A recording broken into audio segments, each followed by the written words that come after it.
And we're back. Yes, sir.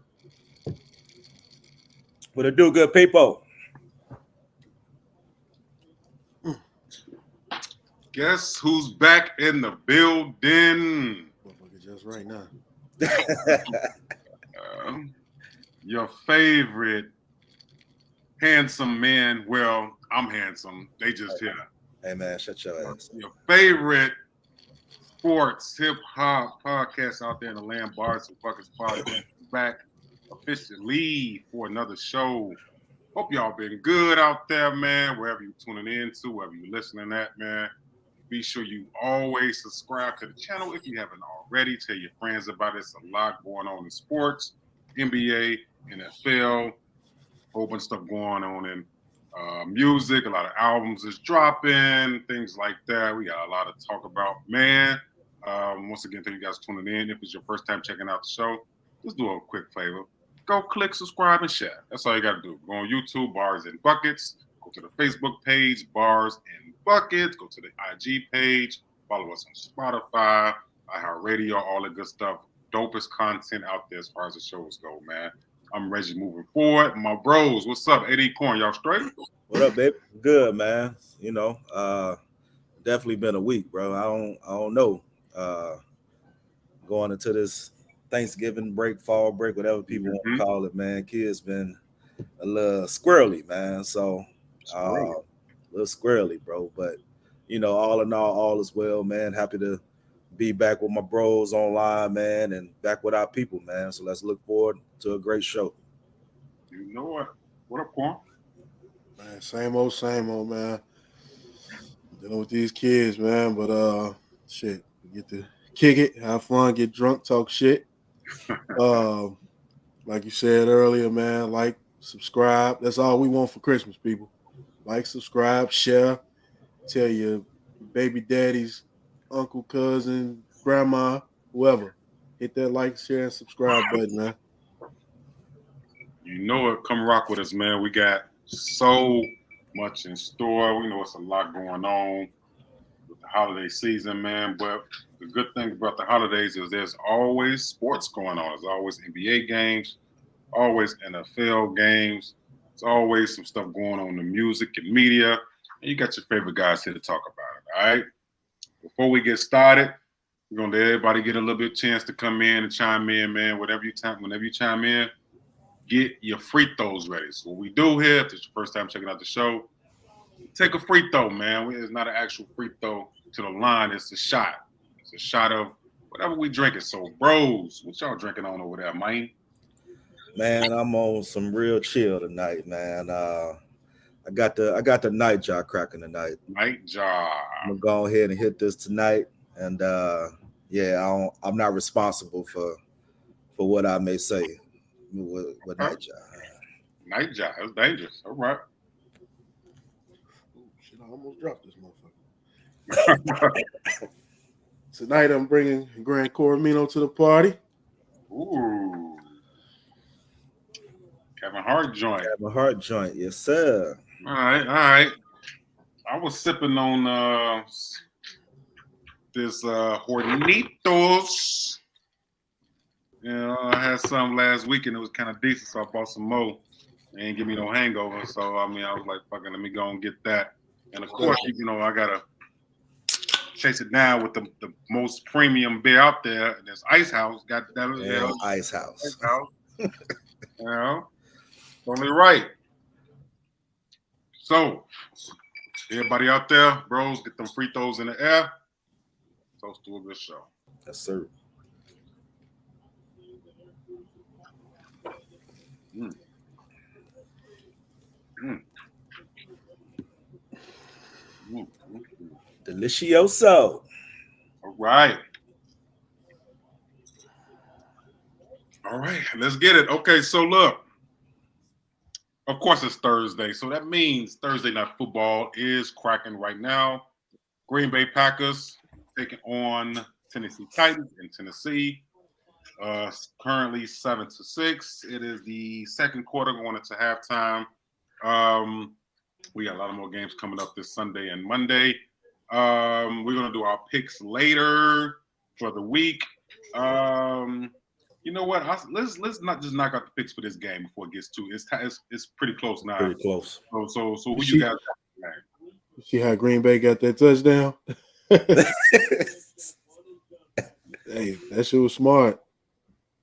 Yep. Shit was smart. I can't knock him for it. All right, who you got? Who you rolling with then? Got Titans. Got Titans. I'm still gonna roll with the Titans. Both of y'all got the Titans. Yep. Hold on, let me get my pen and my pad so I can write that down. We'll block that field goal. Yeah, I'm gonna roll with the Titans, man. All right, so both of y'all got the Titans. All right, so let's switch gears since I got those picks. I really want to just go straight into something that we didn't really touch on last week or the show in the NBA. We are in a sensitive climate right now with the remarks of certain players, right? There's a word that Kyrie Irving is scheduled to come back and play for the Nets on Sunday after taking the Nets for some comments he made. Kevin Durant made a comment yesterday saying, look at our starting five, and no disrespect, but nobody fears them. They only there because, basically he made it's the starting five ain't, nobody's scared of. Then there's reports that ain't no reports. Jacques Vaughn has took over as the head coach instead of Ime Udoka, which was reported to take the job. Brooklyn is all over the place right now. I want to know you guys' state of Brooklyn, and you feel like they still not even the best as far as the right. You think they still a threat in the East?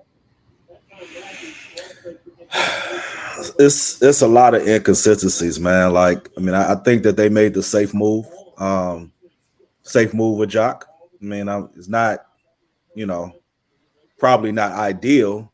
Yeah. But it would have been. But I ain't never go knock a black man getting a head coaching job, man. So and he's done a decent job in other places. But it would have been. I think it just would have been too heavy of a burden for them to bring Udoka on at this juncture of time because of everything they're dealing with Kyrie and everything they're dealing with in terms of just the organization in general, man. So to answer your question, man, like right now they're not they're not top four, right? They're not in that conversation. I did have somewhat aspirations though in terms of how they were constructed. They have the pieces to be there, but just the chemistry and the ability to have all of your best players in position to really be who they are and maximize it's just not there, man. So they just scrambling right now to really find the identity and find who they are and try to get solidified. But like we say all the time, you don't play no damn defense. I don't care how much you score. I mean, you got to at some point be able to lock somebody down, man. So KD's comments, certainly, I mean, look at the lineup, it was kind of spot on, but we'd crucify somebody else if he were to come out and say that same thing. So I mean, I get it. I know why he said it, but like, just do what you've been doing, bro. Lace your shoes up, go out there and do what you can, and let the cards fall where they may. Like, as long as you step up to the plate and do you, I mean, it is what it is. Everybody else got to do their part too. But so it ain't ideal right now in Brooklyn, man. Everybody know that, but they got to figure that shit out, bro. Okay, what you got going? I'm gonna just say this is the NBA's favorite team to hate. They ain't been feeling Kyrie since he said the Earth was flat. Ben Simmons is just like he need to go see the Wizard. They ain't liked him since all that other foolishness took place. Yeah. And then Kevin Durant, NBA has had a love-hate relationship with KD since he left OKC. So now you put them three on the same team, and shit, every other week is gonna be something. So if it ain't Kyrie speaking his truth, Ben Simmons losing his heart on the way to the arena, and KD just speaking his mind. Yeah, I mean, and then they soaking up all the money, so ain't no other people you can have on the team. You know what I'm saying? They want a well-rounded team. Shit, you mean soaking up all the bread? You gonna have to play with O'Neal and all them other dudes. Yeah. Because them the only ones that's gonna take what's left. So I mean, if I was one of them guys, me and KD had to have a motherfucking conversation / misunderstanding at practice or something, man. Right. You know what I'm saying? Like, shit, we all grown men. Don't talk to me. I don't care how much money you make or how good the league say you are. Don't disrespect me as a man, a player, or none of that. I don't fuck how you feel. Let's see you do that motherfucker by yourself since these two ain't out here. Pass the ball to yourself, shoot the ball, grab all the rebounds there, nigga. You know what I'm saying? And KD, my favorite player of this era, but I wasn't rocking with that shit. And if I was one of his teammates, oh yeah, I'd be meeting that nigga at the car. Well, yeah, I agree that those comments by Katie is. I'm just gonna make a bold prediction right here on the show. Kevin Durant won't. By the end of the season, Kevin Durant won't have on a Brooklyn Nets jersey. I feel like they're going to trade him. Kevin Durant is going to be traded by the end of the season. I can see that. That's a bold prediction. I can see that. He'll go back west too. Yep. I feel like, because you want to build. I just feel like at some point they're going to show him that it's not Brooklyn Durant. KD back to OKC since they got all the motherfucking picks. That would be actually not a bad move. That would be a bad move. Him and SGA. Yeah. Huh? So we'll see, but I think that the NBA is going to be. There's so many storylines in the NBA right now because we just talked about Kevin Durant in the Nets over there, but my team, the Golden State Warriors, is not. I mean, I don't know what it is. They lost 9 straight road games. They are currently they're currently 12 in the West right now.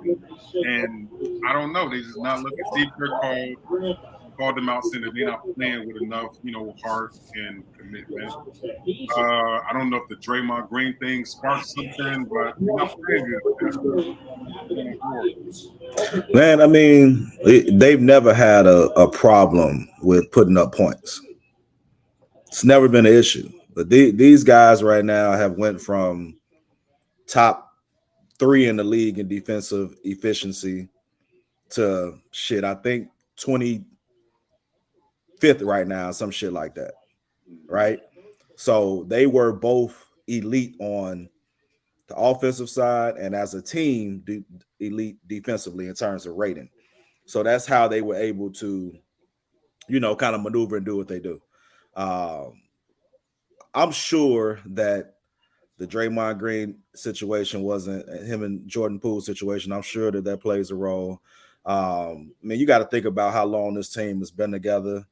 And, the older you get, as you get into this phase where they're starting to kind of rebuild a little bit with some of these younger guys that not quite ready. Steve Kerr made a comment, man. He was like, about Wiseman, Kuminga, and I think Moody. And he was like, we got some good young talent, but it's really difficult right now for us to play that young talent and let them make mistakes. Said we're not good enough right now as a team to let them make those mistakes and still be successful. And I thought that was a really key comment that he said, really key aspect, right? Because you look at it, like they are not, the drop off is clear. I do think they miss Gary Payton II. Yep. I do think they miss Otto Porter, right? I do think they miss these guys who were, veteran presence, but also dogs at kind of what they do. So they are in shambles. Now, do I think that they have what it takes to get out of it? Sure. But it has to be a commitment. Like it has to be from top to bottom, a commitment to getting back to the standard that they've built. So and then I think Golden State, two things are what I'm noticing. Klay Thompson doing too much goddamn talking. Play basketball, bro. You still talking about 4 rings. You not focused. Nah, he doing too much damn talking. And to light a fire under their ass, I get rid of Draymond. Really? He has to be out of there. Light a fire under their ass. Everybody expendable. You can get the fuck on. Draymond will be the first one to go. Like what he did, that ain't team culture, bro. That's some shit. Like now I can't even trust my teammates, regardless to who patched it up and all that shit. Jordan Poole still want to steal that nigga. He better still want to steal his ass. He better. Like they would have had to, that shit. We'd have had to have our 5 minutes, bro. I'm knocking foul out your ass, like something. Yeah, we doing something. Ain't no just we shaking hands. Nah, fuck that. But that ruins team chemistry. It's always gonna be awkward when they're around each other. You know what I'm saying? It's not good. I would get his ass up out of there. And I think Golden State was soft as hell for not getting him up out of there because that just shows to like if I'm Jordan Poole, it just showed that Draymond can do what the fuck he want around here. Do what the fuck he want. So they paid him and all that. I get it. You know what I'm saying? He got to put a couple hundreds over his eye. But fuck that. His ass gotta go. And we don't need no triple singles out your ass. Like, bro, you've been unproductive for a few years. Shit. Unproductive as hell. Like shit, they could pay me motherfucking $200,000. I could do exactly what that nigga doing. I can play defense. I can grab rebounds. I can talk shit. Well, I'm nervous. And I'm going to tell you why I'm nervous for Golden State. Because we seen this last year, right? Golden State didn't start off the best. But they caught fire, made it to the playoffs, caught fire.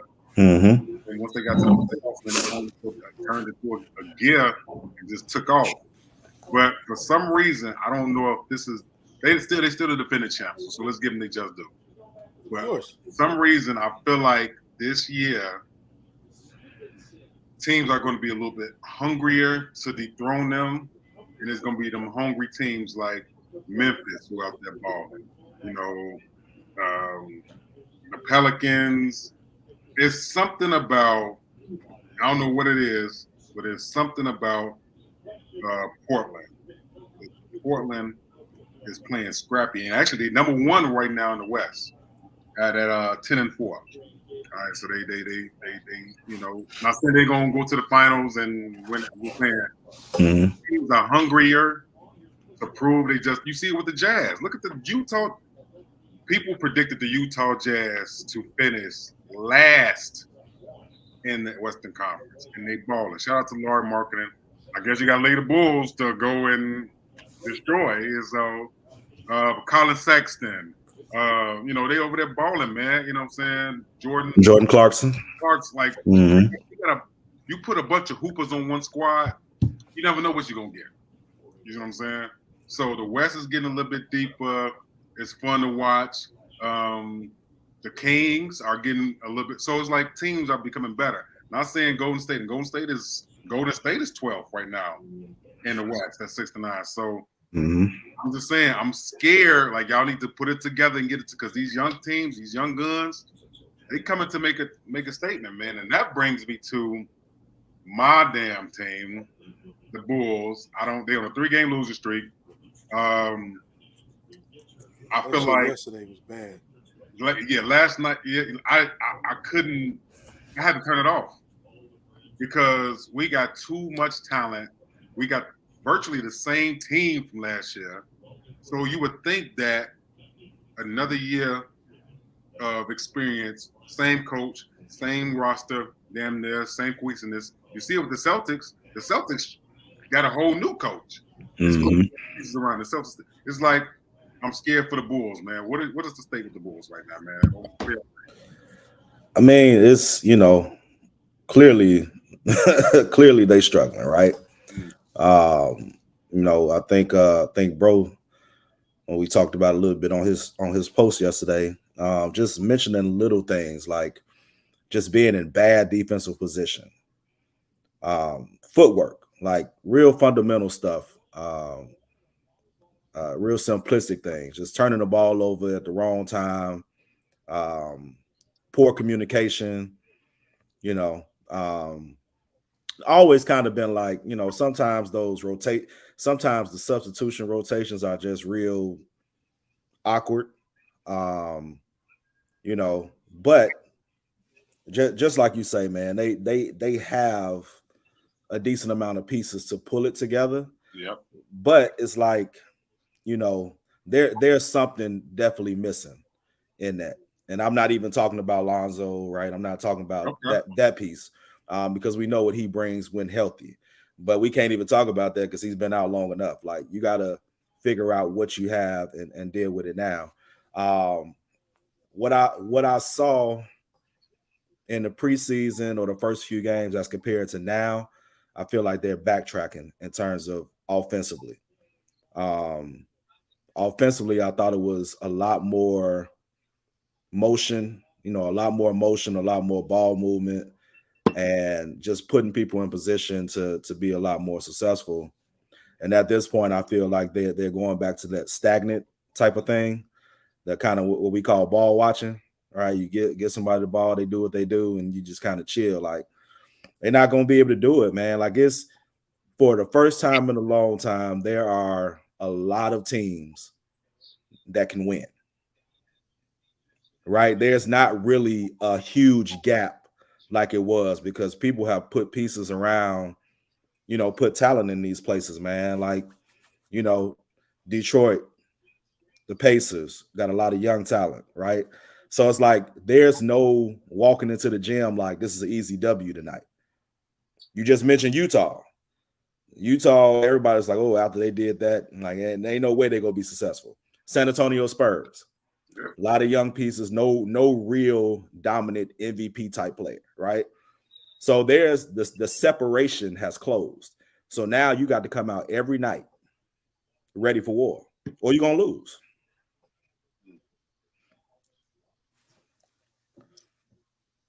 Corn, what you got, man? I don't know.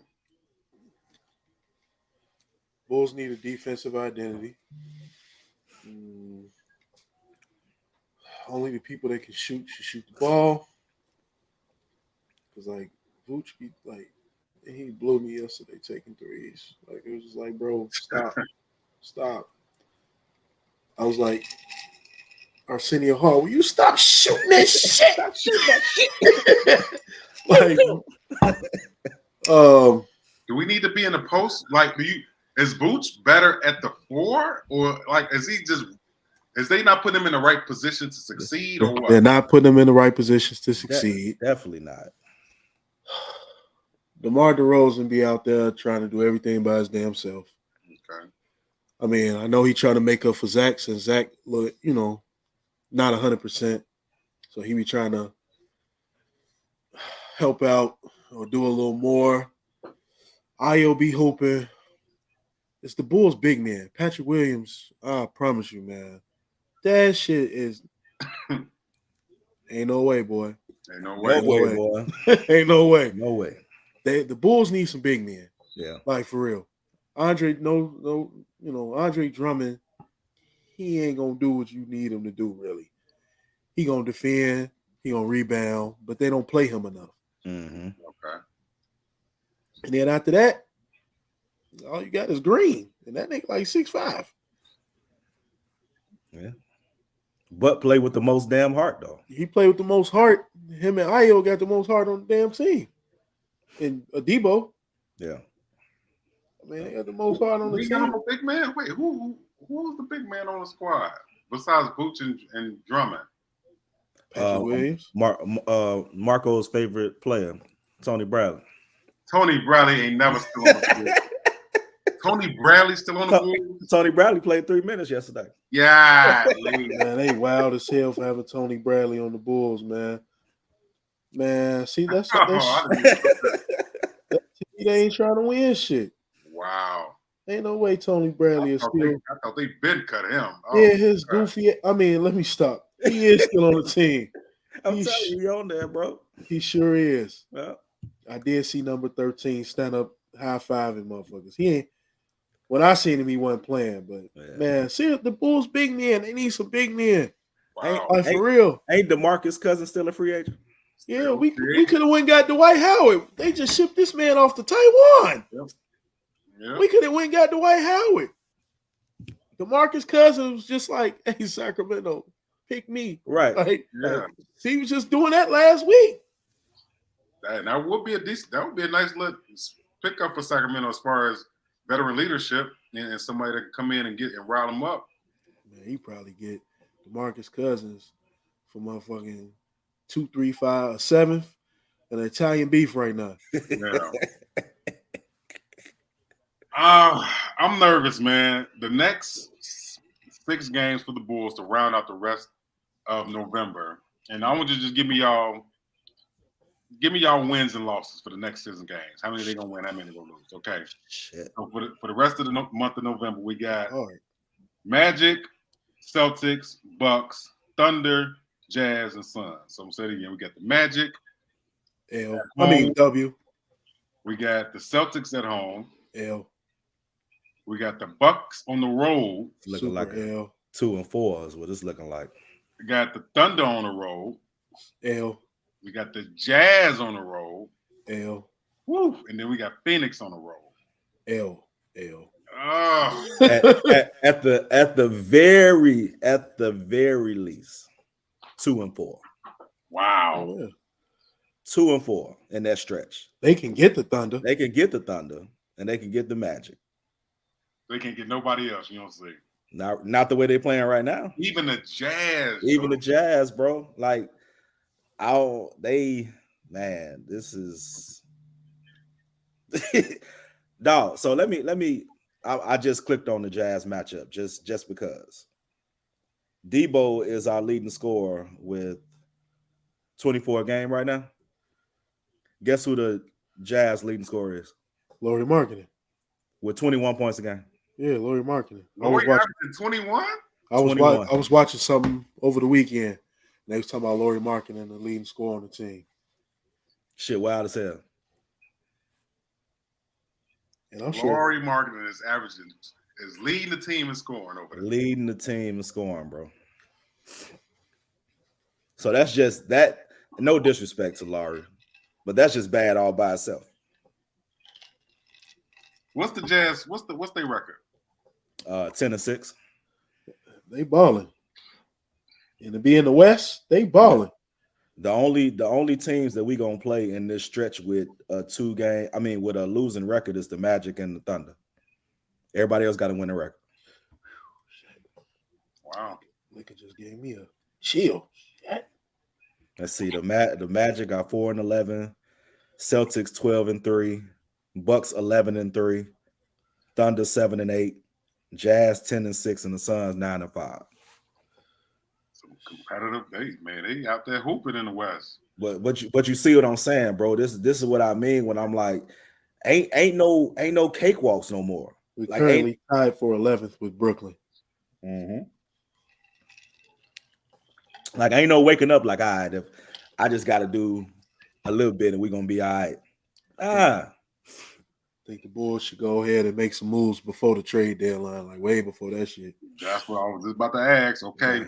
Like, because I like Kobe White, but he's the only piece that people are gonna take. That's kind of expendable. I like Kobe White, but I mean the way Io balling, got to go with Io. Got to go with Io. Yeah, and see, Dragic can get them Kobe White minutes. Dragic can get them Kobe White minutes. Shout out to the Dragon, man. He been doing some. Yeah, he been hooping. He's been hooping, man. I didn't expect to see much from the Dragon, man, but he throwing some nice lobs, nice passes. He controlling the game. You know, I mean, to be 36, 37 years old, he's doing his thing. And I hate to say this, if Lonzo Ball not ready by playoffs, and it's not looking like he's going to start next season, got to move away from him too. Got to stop wasting time and trade him. Ain't nobody gonna really take his contract because if he looking hurt, I don't know, motherfuckers might have to move from him, man. Yeah. I'm sure they got some injury exempt shit that they can sign. And I'm sure it's something in these, some type of protection. But the thing is, man, like, and I like Lonzo. Like, I like what he brings to the team or what he was bringing to the team. I like, we know what we gonna get out of him. Well, not now, since he didn't have to get cut open again. Well, twice, you know what I'm saying? Like, they had to redo it. Right. We don't know what we're going to get out of him. So it's kind of like, in order to be successful, if the Bulls trying to win, they need to make some changes. If not, if they just trying to keep seats in the United Center, that's easy. Motherfuckers ain't got shit else to do in Chicago. Right. It's fun in there. Motherfuckers going to go anyway. Motherfuckers will go back to the early 2000s when they would go to see the other team. Shit. That's it. Well, before we make our bold predictions as far as who's going to make the playoffs and everything in the NBA, there's one more team I want to talk about. It's a team that you guys always blatantly disrespect their leading star. Don't even call the man by his name. You call him dude. That's super disrespectful. I don't give whatever. Well, who am I, right? Talking about the Los Angeles Lakers, man. The Los Angeles Lakers are off to the worst start in franchise history by almost 10 years since the, Kobe-less, Shaq-less, season. How was that with the GOAT on it? Like the greatest basketball player in the world. Like, this is Jesus and Nikes, according to some people. How is this possible when LeBron can actually walk on water? Oh, well, thank you for at least acknowledging the brother name this time. I mean, how is this possible? He's the greatest basketball player ever. How? Look, LeBron, 37 years old. AD is not consistent. And they don't have any role players like that can sustain good nights on a consistent basis. Excuses. My tools are incompetent. Used to be mine. No. Those tools are used to tell me to accomplish anything else. Sir.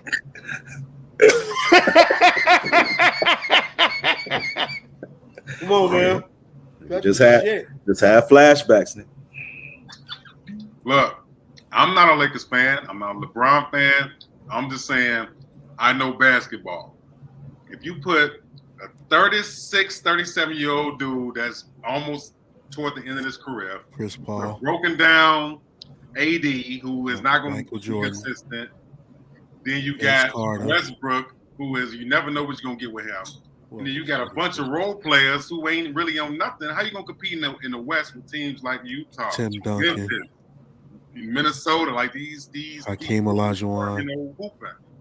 I'm just saying Patrick Ewing. It's not LeBron's fault. So a lot of 36-year-olds. Can we agree that it's not LeBron's fault? Can we agree that it's not LeBron's fault? It is. I don't know if I can agree it's not his fault. It is LeBron's fault. I mean, what happened when he sat down? Westbrook had an amazing fucking game. They actually won 2 games when LeBron wasn't there.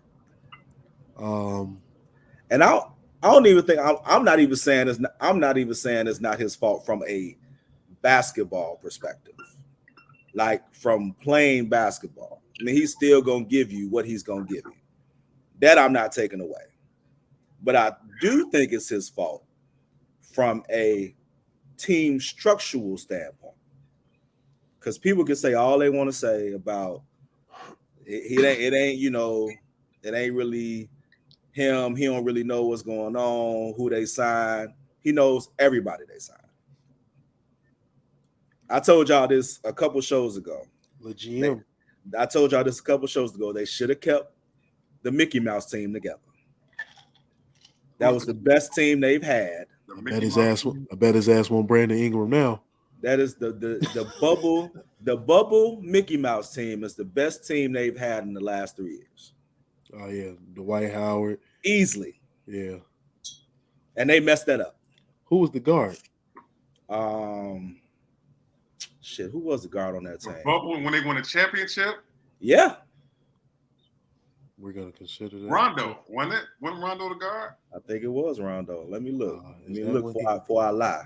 Is that when he Westbrook wasn't with them at that time? No, he definitely wasn't with them at that time. No, Westbrook wasn't there. Avery Bradley was with him, wasn't he?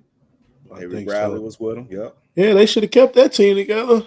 I'm telling you, that was the best team that they've had in this stretch of time. Why they decided to go away from that, I don't know, because they had all the things you just mentioned, bro. They had people who could stretch the floor, knock down some jumpers. They had people who kind of knew their role and were good at their role. You got Dwight Howard, who, regardless of what people say, is a defensive menace and can hold down the paint. You're definitely gonna go try to get away from him. What are we missing?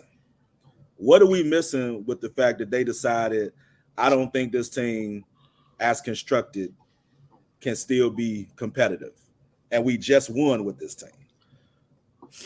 Let me see this. So y'all telling me that LeBron James is the reason why the Lakers are 3-10 and are almost last in the Western Conference right now? What is he averaging? What is LeBron averaging? What is his average points per game? Is he leading the team? Is he leading the team in points? Does that? I mean, why does that matter? Because we just said Lauri Markkanen is leading the team in points. He's not making his team better. I'm just saying, we said Lauri Markkanen was leading his team in points, and they are 4th and 5th in the West. Mm-hmm. LeBron is leading his team in points. So how is we equating again? I'm about to give you an answer. Don't worry about it. Again, bro, I said I'm not talking about statistics. Okay. He doing the same LeBron stuff. I'm not talking about statistics. 24, 8, and 6. I'm talking about team structure. So I'm gonna read off who they had on their team when they won the championship. Avery Bradley, Contavious Caldwell-Pope, Alex Caruso, Anthony Davis, Danny Green, Taylor Horton-Tucker, Dwight Howard, Kyle Kuzma, JaVale McGee, Markieff Morris, Rajon Rondo, J.R. Smith, Dion Waiters. Now you tell me, compared to the team they got now, why? And none of them, about 8 of the people you named not on that team. Why? And it wasn't like they were owed a lot of money. They could have kept that team together because none of those guys are demanding double-digit millions of dollars. That's true. I didn't know that. That is very accurate. That's what I'm talking about. But that's the stupidity I'm talking about. But they got greedy and they traded for a big contract with Westbrook, thinking that was going to sustain them with a big three. So that's not LeBron's fault, though. It was. It is. He who told him to pull the trigger? So LeBron the GM. He the GM of the team. Come on, bro. They call him Le GM. You know already. He been the GM since he was in Miami. He been doing that shit, man, forever. He been it. He's just bad at it. I mean, sometimes it works for him and sometimes it doesn't. You know? I know that he's played with more all-stars and technically Hall of Famers because all of the people that he's played with that are stars are going to go to the Hall of Fame than anyone else. So he can play with more Hall of Famers than Larry Bird, my man. He can play with more Hall of Famers than Magic Johnson. Okay. So was Melo with them a good move? Was Melo with the Lakers a good move? When did Melo come? That next year? He was with them last year. Yeah. Last year. That was just like trying to get Melo a ring. Yeah. That was all right. We won one. Yeah. We can run it back. I got Melo with me. Mm-hmm. And I hate the fact he's not in the league. He's not in the league right now. The Bullshit get that nigga. Bullshit get Melo wrong. They would never do that. He was on the team before. I feel like he was on our team before. Technically, I feel like Melo should be in the league for sure. But the Bulls ain't gonna walk. I can see him and Io and Green and Andre Drummond trying to come in and get them niggas a break. And Melo can shoot all the baskets he want at that time. Go crazy. Melo can still give you buckets. Yeah, we know that for a fact. Yeah, Melo can score with the best of them. He can still get buckets. He ain't gonna play a lick of defense. But if you put Green and defense since he been Io around him at that time, he could just fall back. I mean, Melo would be like the ideal 6 man. They better do it before a team like Brooklyn to figure out how to do it, or a team like Phoenix or the Clippers. Some one of them type of teams figure that shit out on how to do it. So wait a minute. Can y'all look at what was the Lakers roster last year? Los Angeles up number 1 down. Yeah, I'm on 2 now. I'm on 2. The Los Angeles Lakers squad last year. Who was all on that squad, and what did they finish? Because they didn't make the playoffs. That would have been the. The GOAT didn't go to the playoffs. Can you say that again? I'm just saying they ain't gonna I kind of forgot. No, I didn't. That would have been rub it in. What, the 2020? The greatest basketball player of all time didn't go to the playoffs. Hey, has Michael Jordan ever done that? Who? Has Michael Jordan ever done that? All right, let's see. They had Melo, Ariza, DJ Augustine, Kent Bazemore, Avery Bradley, Darren Collinson, Wayne Ellington. Darren Collison, one of the most slept-on point guards in the NBA. Wayne Gabriel, Taylor Horton Tucker, Dwight Howard, Stanley Johnson, DeAndre Jordan, Malik Monk. So glad he got out of there. Austin Reeves, Rondo, Isaiah Thomas, and Westbrook. Now, that squad was last year. Yep. And I still got the bubble team over that squad. You got the bubble team over that squad from last year. And I'm going to tell you why. Wow. I'm going to tell you why. Certified ballers then. That bubble team, they had guys who understood what their role is. We've gotten so accustomed to thinking if we just get a collection of talent, that automatically means something. That doesn't, because the chemistry has to be there. You have to have guys who are willing to, for lack of a better word, sit back and just play the game as it comes, right? That bubble team had a lot of guys. I mean, think about Contavious Caldwell-Pope. What was his role? Catch and shoot. Catch and shoot, play defense. He wasn't complaining. He knew what his role was. 3-and-D. And there was nothing left to it. Same thing with Monk. So who would you rather have? It wasn't the same thing with Monk. It wasn't the same thing with Monk, because I feel like Monk is a more versatile player than Contavious Caldwell-Pope. Yeah, Monk is supposed to make bigger plays. Monk should have the ball. Monk should have the ball in his hand. Contavious Caldwell-Pope, you sit over there in that corner, knock down this jumper when I need you to. Monk is not the guy to put in the corner and just let him shoot. Like he needs to get the ball, attack off the dribble. Like Monk was a different player. But the difference is you had a lot more older players with that team that understood, like, this is what I have to do for us to be successful. That team I just routed off to you,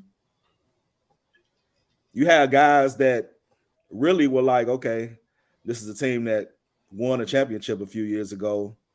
Maybe if I'm here, I could slide in on that too. But they weren't that team. I just don't see it. Sacramento's on a 4-game winning streak. Yeah, those beams. Those beams are shining bright from the Yeah. stadium. They beat Cleveland. They beat Cleveland. They beat LA. They beat Golden State, and they beat Brooklyn. See what I'm saying? Shout out to Mike Brown out there. Hey, Yes, so, sir. so the GOAT lost to the Kings. Okay, bro. But I'm just saying, what I'm saying is this, bro. What I'm saying is this. I felt like they made a very, very bad move. And I'm a Westbrook fan. And you know, people don't like So him. is he. So is Warren. He a Westbrook I'm fan. riding with Brody forever. Here's what I'm y'all, man, look. Here's what I'm saying though, bro. You're not listening. You're not listening. You gotta let me finish when I say that. What I'm saying is I don't think that move was good for him. I don't think he should have went there because that is not his personality. That's not his style. He's never been a guy to sit in the corner and wait for his turn. He's always been the guy who starts the offense, pushes the tempo. You're not going to do that with LeBron on your team. Okay. Nope.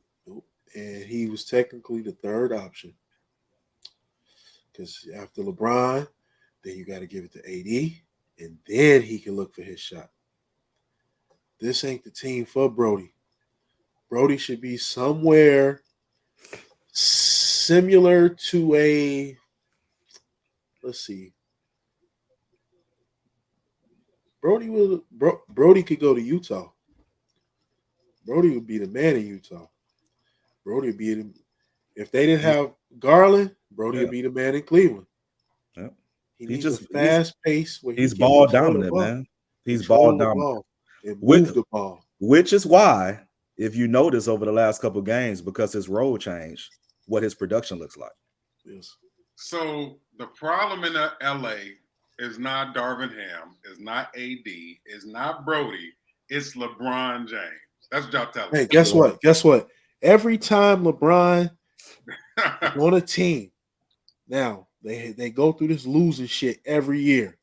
And everybody tries to point fingers. But who's the fucking common denominator? Let's be real. Everybody want to look over dude. How's he the problem? He got 6 rings. He doesn't have 6 rings. What did you just say? 5 rings. 5? He ain't got 5. What did he get 5? He ain't got 5. 4. My bad. I'm thinking about Kobe. Man.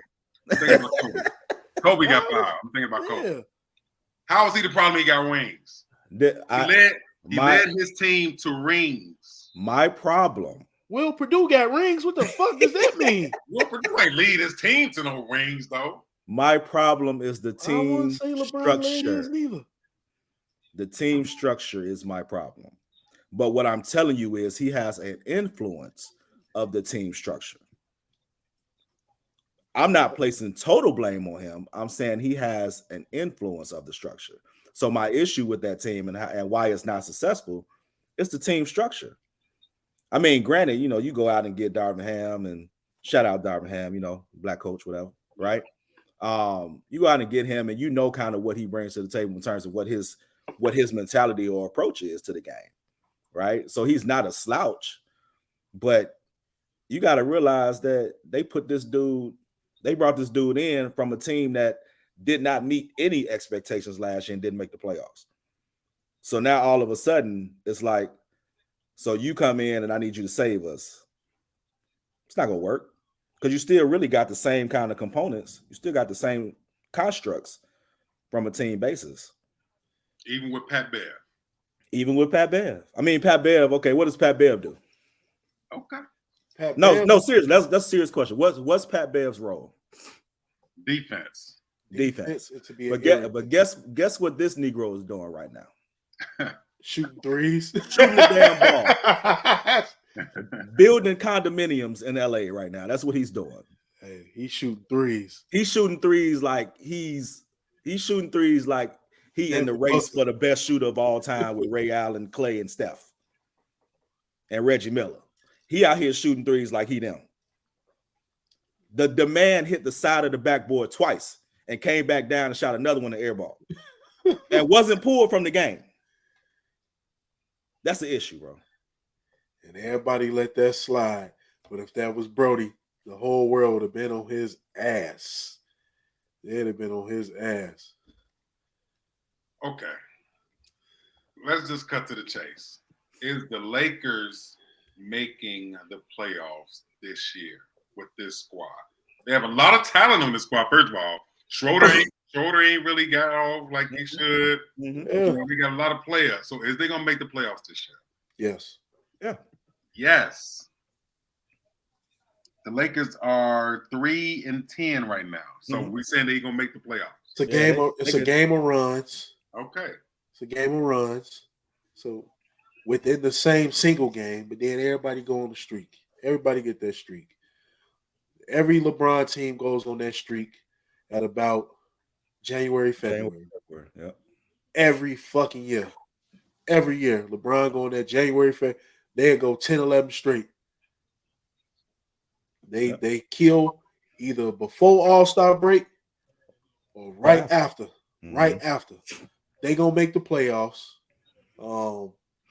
And they gonna make it between that 7 and 10, that play-in type. That's how they gonna make it. Really? Yeah, they're not getting in top 5. Yeah. Or top 6, whatever. Go to State and watch their ass. They're gonna be down there with them. Right. So Golden State making the playoffs too? Yeah, Golden State making the playoffs, bro. Trailblazers, Suns, Nuggets, Jazz, Pelicans are the top 5 teams in the West right now. Is any one of them teams taking a step down? Are you saying like will they hold? Will they hold? Will they hold for the entire season? Yeah. Pelicans gonna fall off. Yeah. Trailblazers number 1. So at least gonna drop. At least 2 teams out of that is gonna fall. Yeah, definitely Pelicans. Definitely Pelicans. The reason why I'm saying people gonna once they get closer to the playoffs, they really gonna pay attention to Jose Alvarado and that silly shit he got going. It's working. I'm surprised it's worked this long. Right. That they should know he's somewhere hiding, and they should just have the off man of the ball, the 2 guard or the point guard, whoever not trying to go get the ball. Hey, he over here. He over here. He right here. Watch him. Call it out so you can get up the court. Like, that shit has been working way too long. So I don't see that continuing to work. Brandon Ingram gonna get tired as hell if Zion don't get out there and hoop. And I mean, they look good yesterday against the Bulls. Yeah, but I just don't see it holding up in the West, especially against like the Nuggets, the other teams. Especially if Kawhi come back, even though he's supposed to be back sometime this week. But I mean, he missed 13 games, man. Like, what buddy on? Man, he missed 13 games this season already. With the last little thing I seen, they said that man missed 13 games. Shit, have they played 13 games? They only played 15 games, so shit. Damn. 8-7. That makes sense. Yeah. That makes sense. I'm like, shit, I ain't seen a nigga since opening night. Right. Okay, well, let's go over to the East real quick. Boston, Milwaukee, Atlanta, Cleveland, Toronto, top 5 teams in the East. Are they gonna keep that same momentum? You got the you got the Pacers, the Wizards, and the Knicks rounding off the top 8 teams in the East. Toronto drops for sure. Okay. You think so? I think Toronto may drop off. And it won't be far, but I think they'll drop. I don't think they'll be like top 4. I mean, shit. They consistently been 4 or 5 for the last 4 or 5 years. Were they 5 last year? Let me see. Shit, I gotta think about this now. Were they in the playoffs last year? Toronto, yeah. Who they played in the first round? Well, hold on. I know that. Well, don't give me the line. Toronto was 5 last year, so they played the 76ers. Oh yeah, that's right. That's right. They sure were. Yep. But Toronto has a very postseason. Let me see. Yeah, Toronto has a very distinctive identity too. They are like super scrappy, very, very long, like athletic. From a defensive perspective, they can certainly kind of hold their own. I just think who did you say? The Pacers, the Knicks, and who else? The Pacers, the Knicks, and the Wizards. So as it's constructed right now, 4 teams who's projected to be in the playoffs are not in the playoffs if it starts today. And that's the 76ers, the Heat, the Bulls, and the Nets are outside of the playoff picture right now. 76ers and the Heat.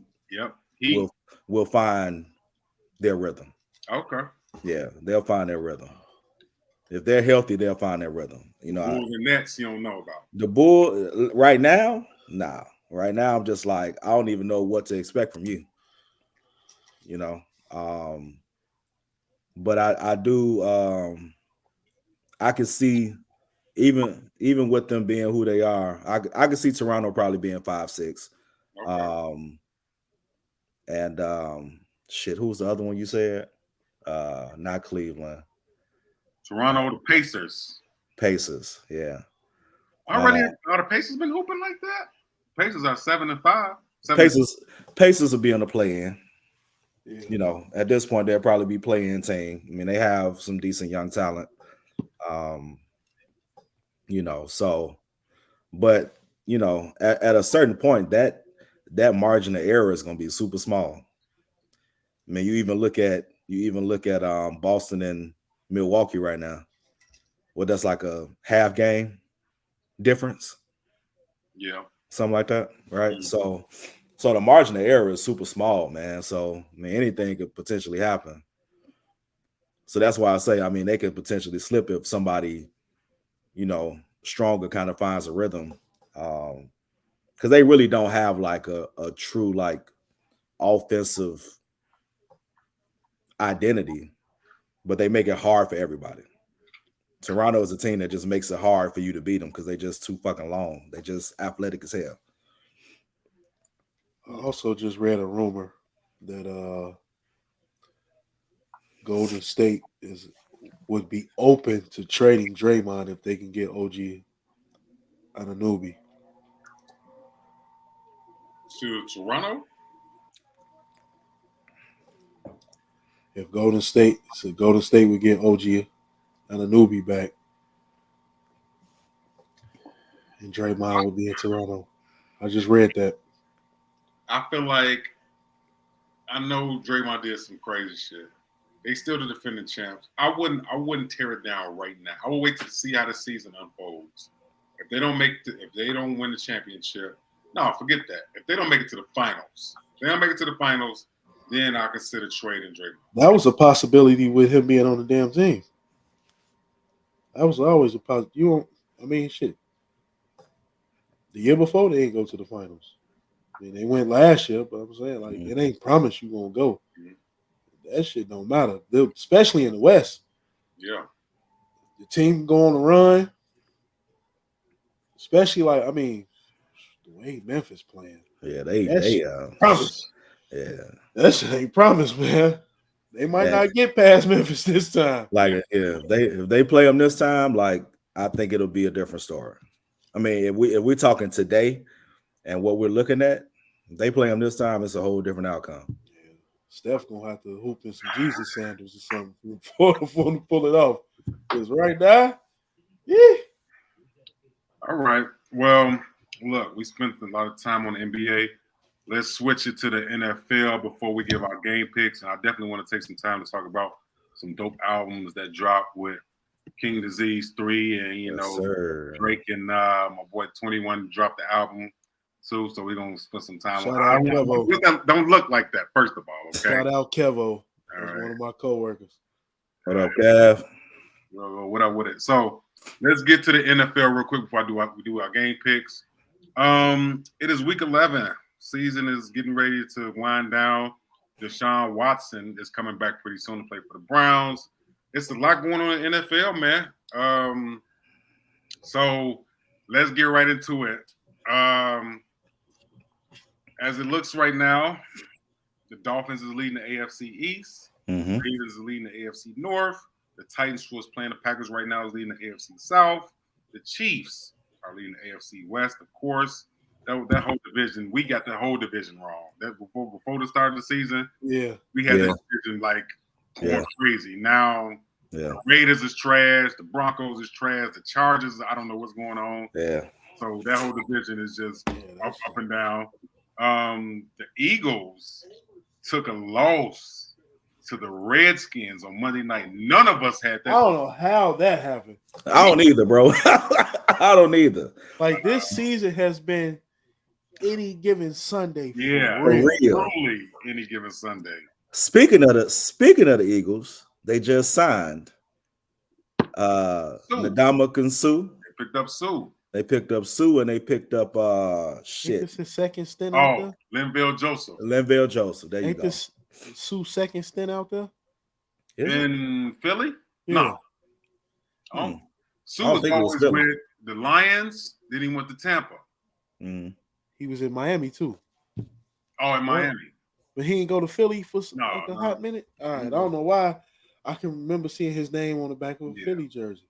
But the reason why the Philly picked up Linville Joseph and Sue because the Washington Redskins destroyed them in the run on Monday night. They passed the ball probably 15 times. Right. And they destroyed them in the run game. So that's why they picked up that. They wanted to shore up that run defense, which is smart. Yeah, definitely. So NFC East is actually a closer division. I think the NFC might be the best division out. And they got the Giants at 7-2, the Cowboys at 6-3, the Command. Like that's a tight division. The Vikings is leading the North, NFC North, whatever. Bucks, whatever, is leading the South. You say what? Don't say it like that, man. You say what? Say the little. Bucks is barely leading. Barely leading. Hey, just know that Tom Brady 2-0 since getting divorced. Hey man, he got us some Cuddy, man, so he feel a little bit better. That make every man feel better when he gets some Cuddy. Okay, it's saying, man. He getting some freedom Cuddy. That's a different Cuddy. Anyway, we're gonna finish up with the Seahawks. Cuddy with no kisses. The Seattle Seahawks is leading the NFC West. Nobody thought that was going to happen with the 49ers and the Cardinals and the Rams in that division. So shout out to Geno, balling, showing why he deserved a contract. Definitely. All that good stuff. So with that being said, bro, before we give our game picks, let's go on ahead and get it in. Who's going to the Super Bowl? Man, I don't even. Damn, really? We almost toward the end. We only got 5-6 games left in the season. Man, I don't even know. Shit, man. I'm going to the Super Bowl, but it's any given Sunday for real. This it'd be motherfucking the Eagles and the 49ers. The damn Seahawks and the Ravens. Seahawks and the Ravens and shit. Right. Predictions. Who you got for the Super Bowl? The Falcons and the Rams. Like this should be like the most retarded shit. We did say before the season started, somebody said the Falcons was going to surprise teams. And I believe that was you, sir. I did not say the Falcons was going to win. That was my cousin. No, I never did say the Falcons was going to win the division, but they showing up. Yeah. Speaking of the Falcons, they're beating the Bears' ass this weekend. They are not. They are not beating the Bears. They're beating the Bears' ass this weekend. Sunday. So let's get that straight. Are they here on the road? We in Atlanta. Beating the Bears' ass this weekend. Not beating the Bears. Why speaking Super Bowl prediction. Why y'all ain't invading Atlanta this weekend? Speaking of the Bears, since we here, I don't even want to leave this, man. I was so annoyed last week. I bet on the Bears last week. I was so annoyed, man, because just I don't even want to call it stupidity, but it was the collapse that happened in that second half was ridiculous. Ridiculous, bro. Like we could not stop them to save our lives. We couldn't stop them from moving the damn ball down the field. And I couldn't for the life of me understand how the hell that happened. I don't know how they lost that lead, man. I mean, of course, that interception was just super bad timing. Throw the fucking ball away. and punted. That was a pick six, right? It was a pick six. Yeah, I mean that was just probably the turning point, right? That was just it after that. But I was like, I know these niggas did not just lose this game because they really were playing. They looked good they last looked week. really good. Yeah. Hey, I didn't even talk shit in the group chat. They looked good, really good, and they look really good. And a lot of it again goes back to some of our early conversations that we talked about with game planning and the structure of the game, more design runs, more rollouts, stuff like that. Putting Justin in position to be successful, man. Like the game calling was good. Like the gameplay was pretty good. They were playing well. I don't know where that shit went wrong. I don't know where it went wrong. But I just stopped to say I was very, very disappointed. Yeah, it was a bad loss, especially to a divisional team at home, Detroit Lions. It was just a bad loss. Like we was clicking on all cylinders. Fields was showing, look, if anybody had doubts about Justin Fields as a QB1 in this league, Justin Fields is a QB1 in this league. He's a QB1 in this league, man. And he just needed. Can I ask why? Why is he a QB1 league? Yeah. Other than him running and no, it really is not about him running. No. Like let's be real. Let's be real. QB1 is a motherfucker that controls the team. QB1 is the motherfucker. He's the coach on the field. He's running shit. I agree. Tom Brady, Aaron Rodgers. Why'd you have to say Tom Brady? Because he's the fucking GOAT. That's why. All right. Matt Stafford. Shit. Geno Smith. Like these niggas is running their team. Like, for example, live example of what took place today. Green Bay was down 7-0. 5 seconds left in the fucking first quarter. Instead of just, doing a halfback toss, my man Aaron Rodgers say, fuck that. We going for 6. Caught their ass lacking. Some of the Titans was running off the field. Fuck that. Let's go. Hike. Throws it to the rookie Watson. Touchdown. Justin Fields ain't making that call. He's still doing this after every play. Like, okay, all right, okay. Like he don't know, like he know the playbook, he know what to do, but he don't know it to be like the last 4 games after we did this play, we went straight to this. We did this, or we do these 2 plays after this. He not doing that. Does he have the talent to do the shit? Absolutely. Yeah, he got the fucking talent, but he ain't he out there still figuring this shit out like Mitch in Pittsburgh. Was that necessary though? That was necessary to say, right? That was necessary. Jay-Z would say it's so necessary.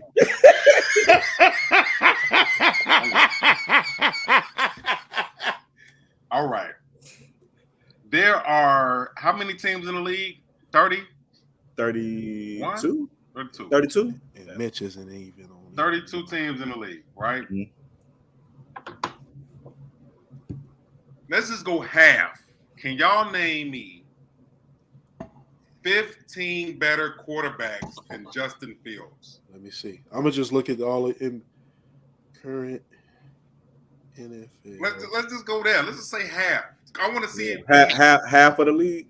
Yeah, let's just see if he's QB1 material. Okay. So this is my attempt at it. Okay.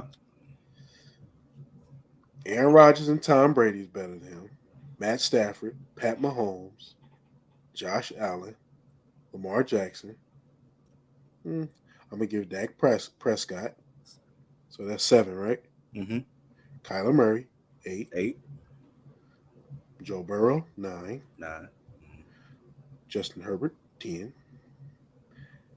Tua, 11. Jalen Hurts, 12. This shit's easy.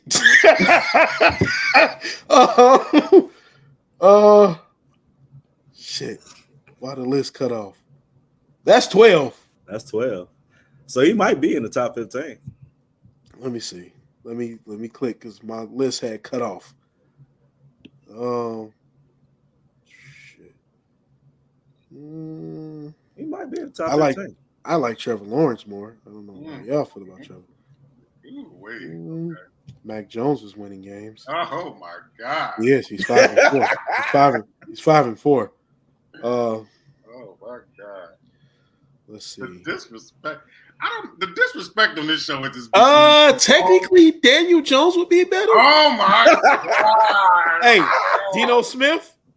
So I said 12. So we can say Geno Smith is 13. You actually are at 15 right now. I'm at 15. Mm-hmm. The man said Daniel Jones is okay. Well, bro, look, to bro's credit, he's always said Daniel Jones. Wow. I mean, okay. I mean, you got Zach Wilson. He's stop. Just stop it. Okay, that's enough. You being super disrespectful. Justin Fields just scored. I mean, technically, do we want to say Russell Wilson? 3 games, ran for 500 yards a game.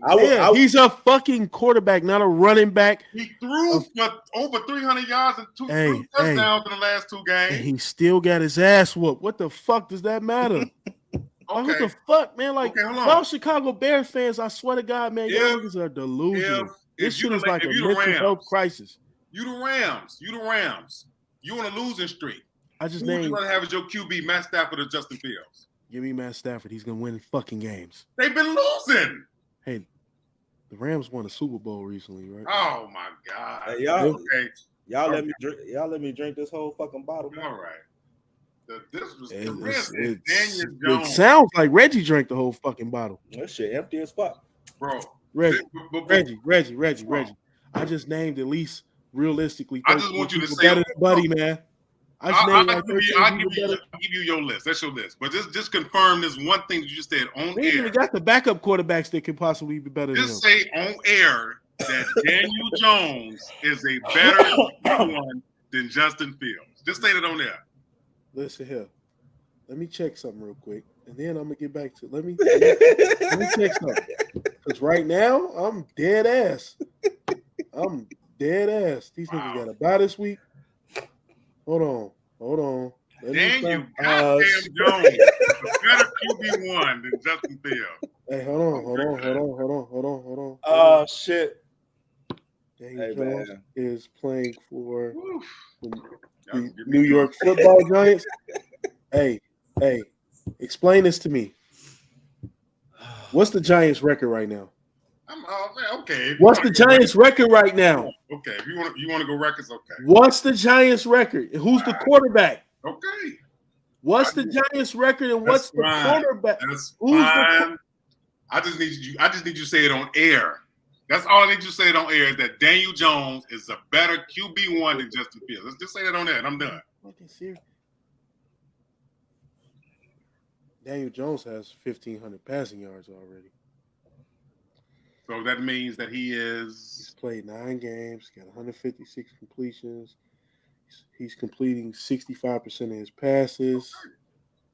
He's thrown 8 touchdowns and 2 interceptions all year. That nigga in Soldier Field is throwing 2 interceptions a fucking game. Just say it. Daniel Jones is a better quarterback than Justin Fields. Game. Oh shit. And Daniel Jones is 7-2, and Justin Fields is like 3-7. And running for his motherfucking life back there. His ass running around back there like Shaggy. Shaggy and Scooby.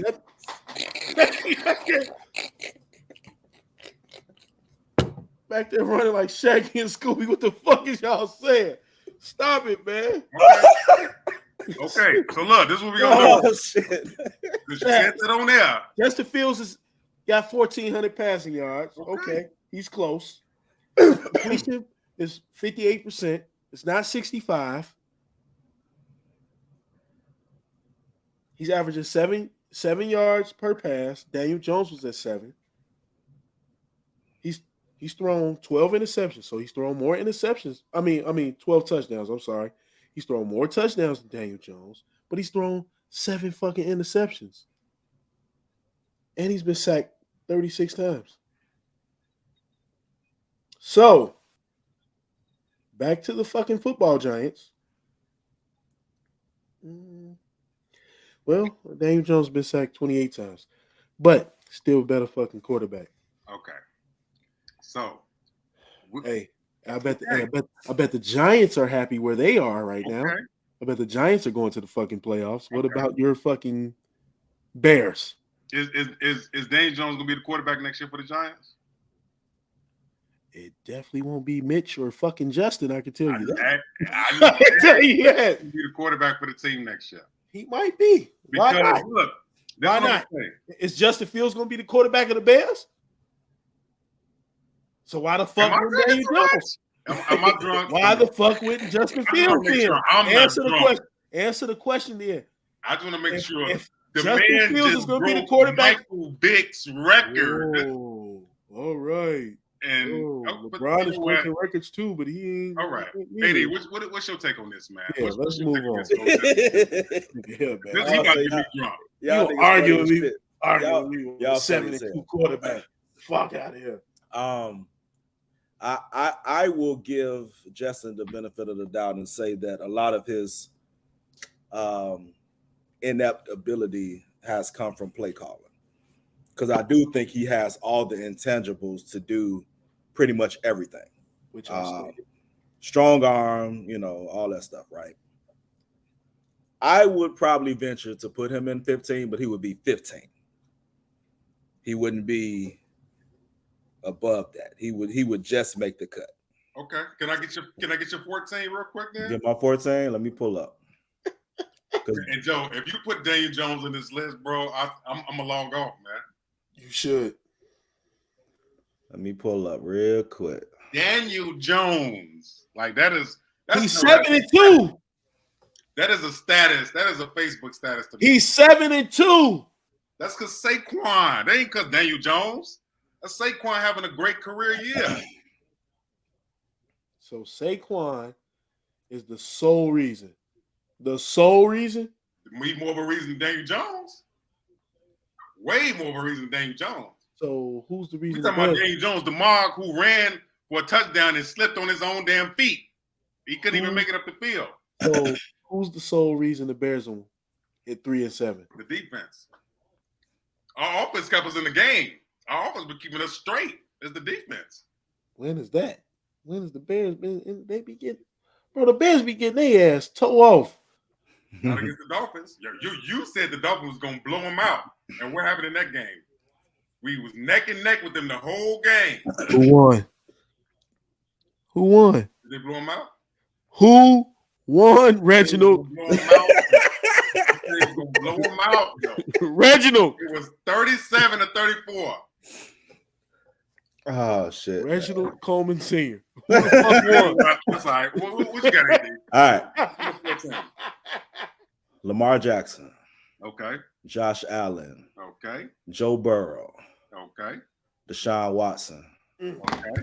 See? Patrick Mahomes. Okay. Justin Herbert. I'll give you that.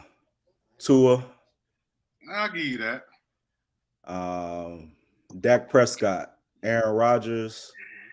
Jalen Hurts. Okay. Tom Brady. Where am I at right now? Is that 12? At least. I didn't even count. So hold on, let's go back. Lamar Jackson 1, Josh Allen 2, Joe Burrow 3, Deshaun 4, Mahomes 5, Herbert 6, Tua 7. Feel like I missed some.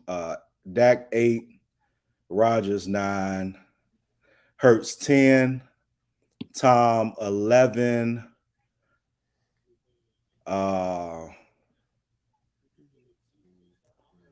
Mac 12. Who was that? Mac Jones. Mac Jones. Mac Jones is a better Q. Okay. He's a better QB. He's 5-4. Okay, go ahead. Where am I at? 12? 13, 12. 13. 13 now? Yeah. Kyler Murray 13.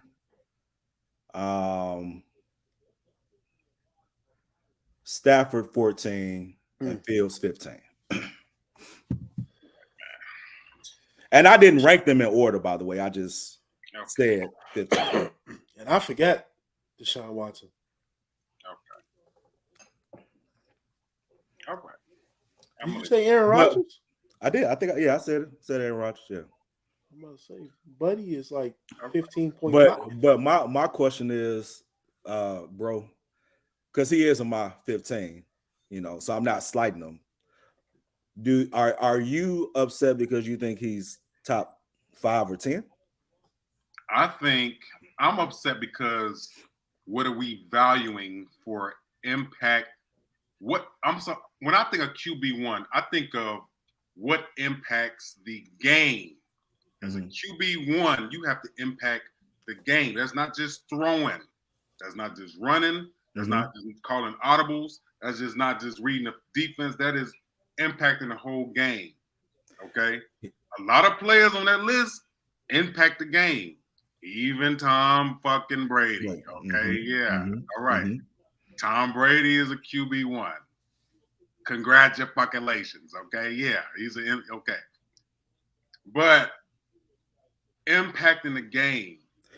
When it comes to defense, look, multiple coaches have stated on the record, when we play the Bears, we got a game plan against Justin Fields. Of course. We got the game plan against him. Because he's not one-dimensional. We don't know what we're going to expect. Right. That is the traits of a QB1. But here's why he's not higher. And you're going to agree with me on this as much as you don't want to. Here's why he's not higher.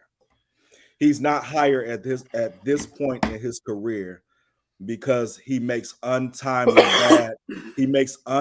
bad decisions. Okay.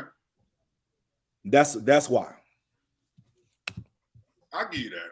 That pick six was bad. That pick six wasn't. Yeah, I didn't like that at all. Yeah, we're not talking about intangibles because we know the boy got stupid intangibles. Yeah, he has talent. I wasn't saying he didn't have talent. He's just not fucking Daniel Jones.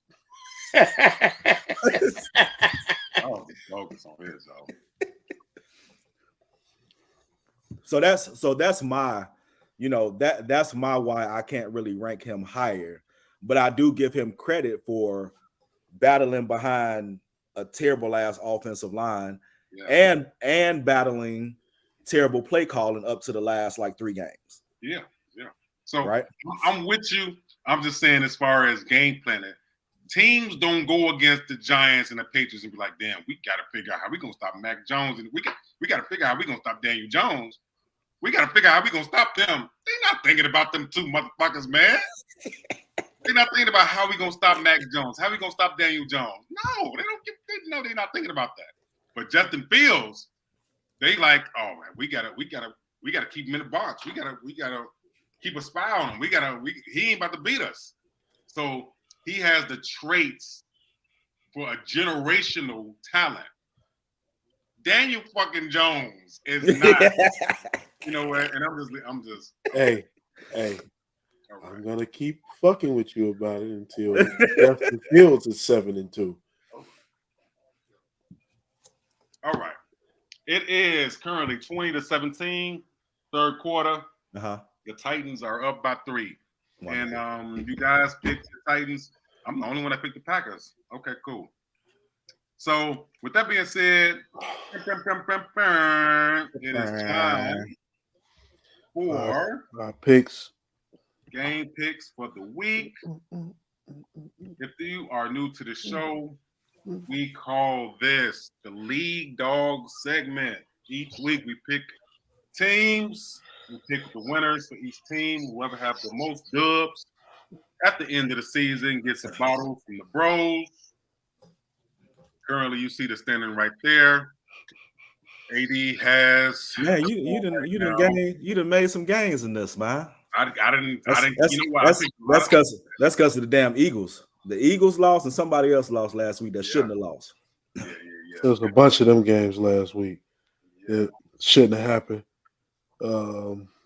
Definitely last week, I didn't expect the Bills to beat the Vikings to beat the Bills. Yep, that was a crazy game. Yeah, that shit was crazy as hell. The Steelers shouldn't have beat the Saints. That was another. Yep. I didn't expect the Packers to beat the Cowboys neither. I actually picked that game. You picked the Packers to win the Cowboys? I picked the Packers tonight, yep. And nobody picked the Commanders beating the motherfucker. No, I didn't pick Nobody picked that. I know them definitely saw my loss. I've been losing here and at work. This shit's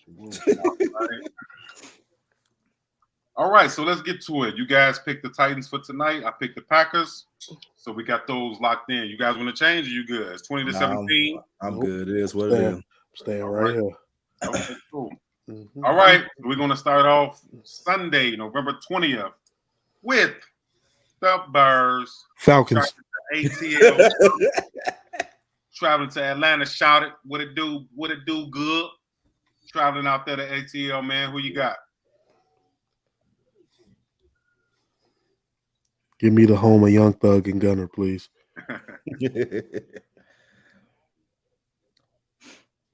I'm going Bears on this.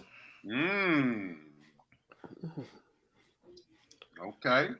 Bears get a roll win, huh? Bears get a roll win. I think they feel a certain type of way about losing to the Lions. No disrespect to our Detroit listeners, but we don't lose to the Lions. That's just disrespectful.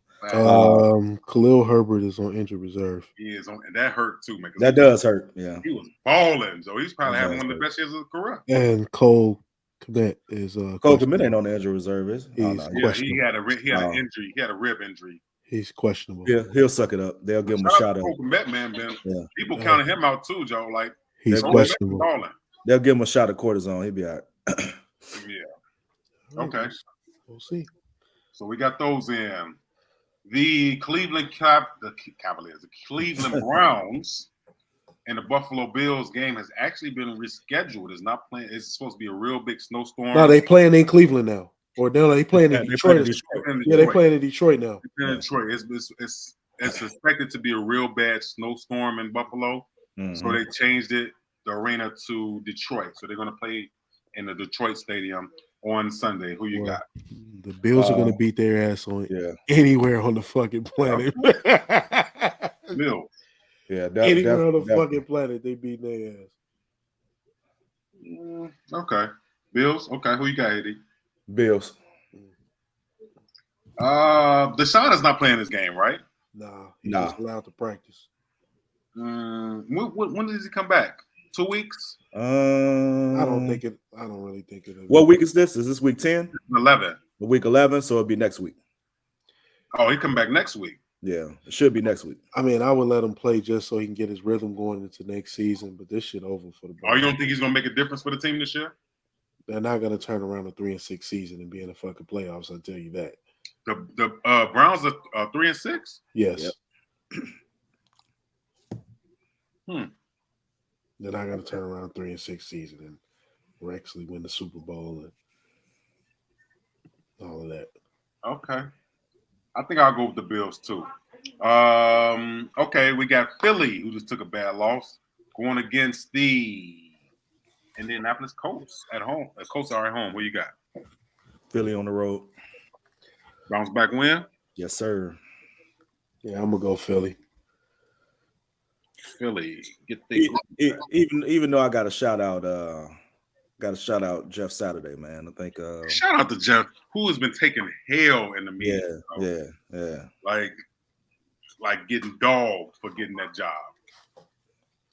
I mean, what they so mad about the nigga getting a job about? What's well, it was the Rooney Rule. So it was like, it's a lot more black coaches who should have the opportunity to have this spot and didn't really go through the whole process and all that stuff. But it's like, come on, man, you got an Indianapolis Colts legend. You got a legend. Like, I don't understand how you thought any other way. Like, if they're gonna put the legend in, they gonna put the legend. He's a legend. I mean, because I ain't really been paying attention to the Colts like that to know what the issue was. But I'm like, I know lately they've been dragging his ass. Yeah. Fuck, like, all right. Yeah, they've been dragging him pretty bad. And shout out to Matt Ryan, who was benched before, and he came back and had a great game last week and led them to. Hey, no one named him in front of Justin Fields because Matt Ryan is not at this stage. Now we're talking about. But in the beginning of the season of Bars and Buckets, you had a lot of great things to say about Matt Ryan. I still have great things to say about Matt Ryan, but I just want to throw that out there. I didn't want to, I don't want to let nothing slide. Matt Ryan. I am a Matt I Ryan. ain't I let feel like shit Matt Ryan. slide because motherfuckers think they can ice skate. Matt You got Ryan, a lot of shit to say about Matt Ryan. Matt Ryan is still a Hall of Fame quarterback. I think Justin Fields future Hall of Famer? Justin Fields, let me slow down. Let me slow down. But Matt Ryan is, though. Matt Ryan is a future Hall of Fame quarterback. So that means he would be better than Justin Fields.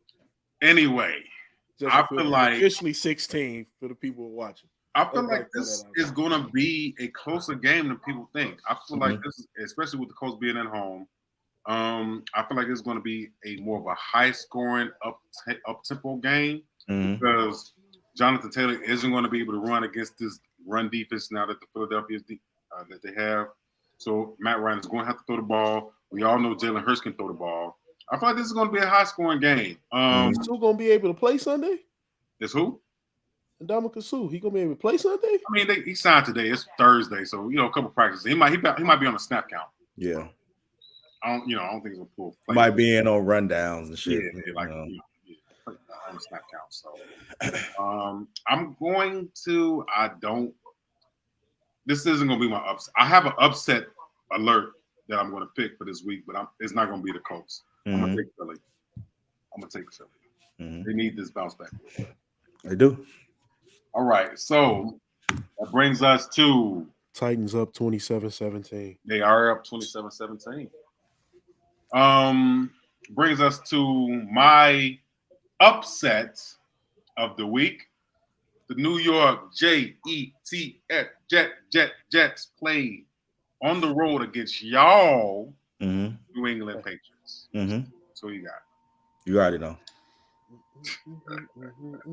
Patriots at home. Okay. Yeah. It's Foxborough, baby. Okay, Pat. All right. Gillette Stadium, Foxborough. This is my upset of the week. It's not an upset though. But according to what is predicted after the bye week, the Jets are supposed to take a slump down. I feel like the Jets want to take a minor step up now because J-Rob, James Robinson, had a little more time to get the playbook in order. I feel like he's going to be a dominant piece in that run game. Zach Wilson is not. I feel like he's a sustainable quarterback. I don't trust Mac Jones, and I trust their run game, but I don't really trust their defense like that and their offensive line. We've seen what the Bears did to them when they was in Foxborough. So I feel like the Jets is going to get an upset win. But they have the better record, though, right? And Mac Jones wasn't there. He wasn't where when? When they played the Bears? Yeah, Mac Jones wasn't there. He played. He got his ass benched. He got his ass benched because he sucked. And yeah, but that's okay. But somehow he still managed to be 111 for 168. It don't matter. They lost. All right. So couldn't do it. The Rams, they desperately need a win.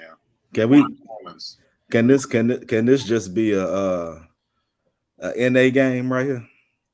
Not applicable because both of these motherfuckers is terrible. This is terrible. This is like the early season Thursday night football games. This is what I feel like. Yeah, this was like the Broncos, and who was that one Thursday night? It was like somebody horrible had to win. It's like I don't have no battle of the bums. I have no real say in this one, man. Like, all right, man. Ain't Cooper Kupp having surgery? Yep. Cooper Kupp is on IR for the next 4 weeks. Over. Damn. I didn't drink. Give me New Orleans. Most of this motherfucking bottle. Nolans. I'm gonna take a Coromino break. It's healthy too. It's gluten free. I heard. I'm gonna take the Saints too.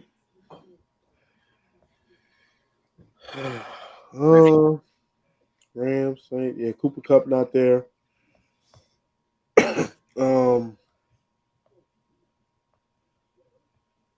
gonna go Saints. Saints. I'm gonna go Saints. And Taysom Hill is gonna have an amazing game. They need him. They need him to. Mm-hmm. Detroit Lions go to the Giants. They play the Giants. Lions and Giants. Who you got? Giants. Daniel fucking Jones. I don't know what it is. That's terrible. That's really bad that you feel this way. Oh shit! I really need you to know that's really bad. 7-2, Daniel Jones. So you got the Giants. Okay. Hey, so you said that Saquon is the sole reason they winning, right? I said Saquon is a better. He's the more reason than Daniel Jones. All right, can we say something first? Yeah. Okay, so Saquon has 6 touchdowns this year. Okay. Right?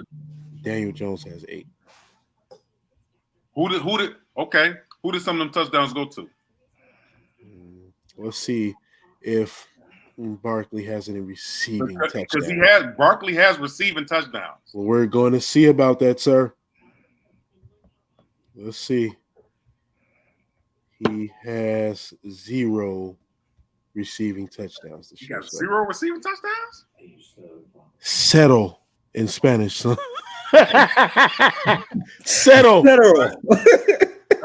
So I'll take a free throw for that. Just gonna say, Saquon, as dope as he is 2 behind Daniel Jones. So right. I just like to add that. So I'm going with the New York Football Giants. Okay, you got the Giants. I'm gonna take the Giants too. But no. Hell no. You shouldn't be allowed to. I'm taking the Giants. You shouldn't be allowed to. They're home. Detroit. You've been talking shit about Daniel Jones. I'm so lit. I'm drunk as shit. The Lions defense is terrible. Yeah, I'm gonna take the Giants. Good pick. But not because of Daniel Jones. Hey, I bet. Hey, Daniel Jones is gonna get a victory, and your boy Fields isn't. Now, hold on. Now, listen. This is gonna get you.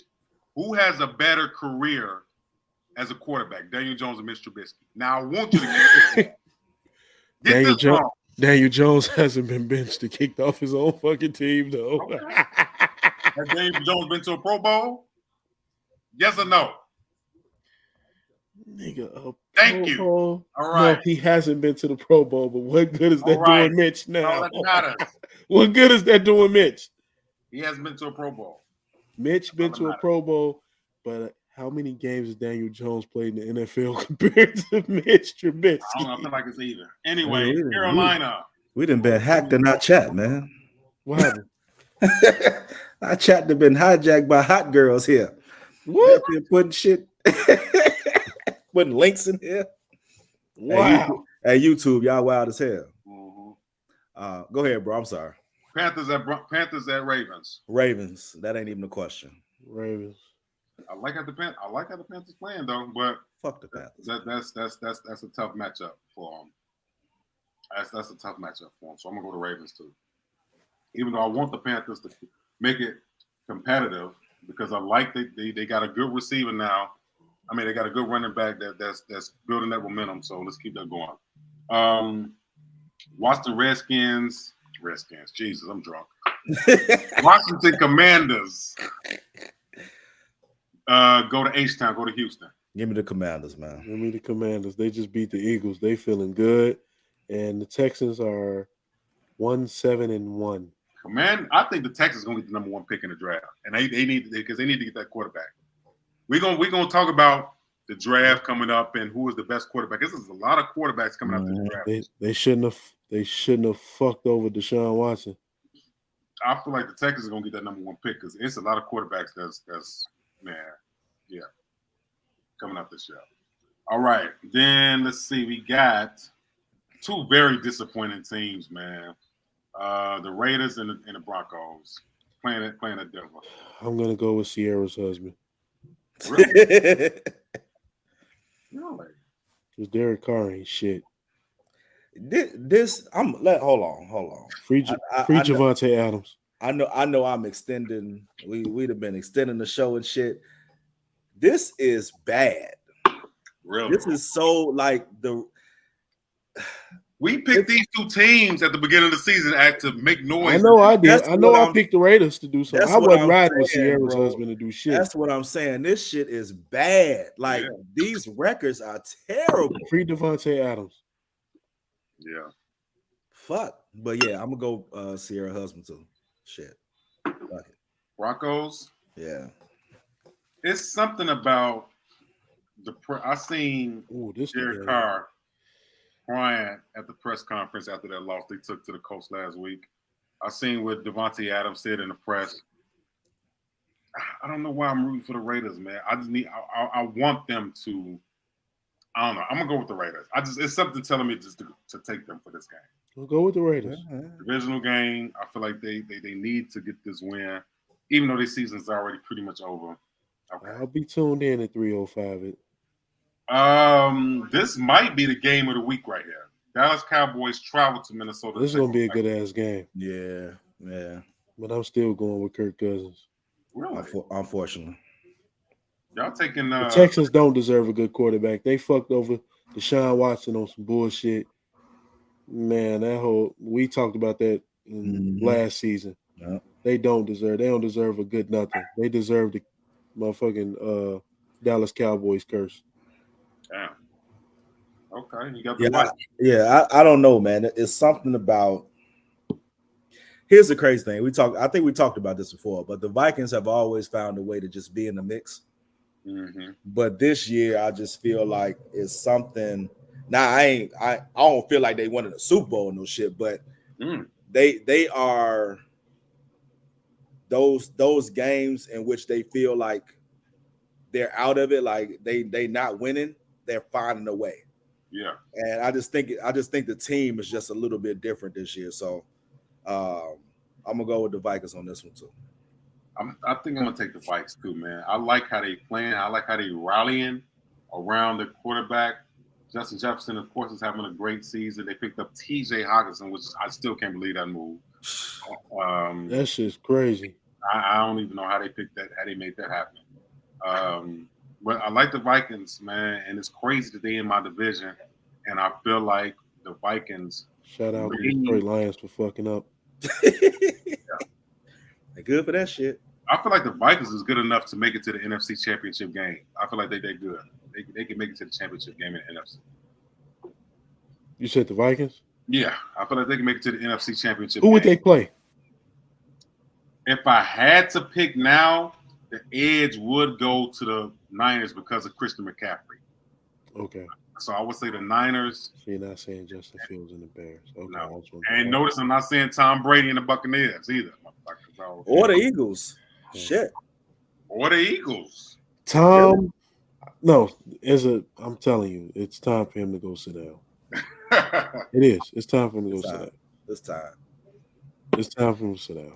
I think he was just, it was like I ain't finna go through all this shit, and I need something to take my mind off things, and he was already signed the contract for millions of dollars to be a broadcaster when he retires, so he's straight. I know that's what I'm saying.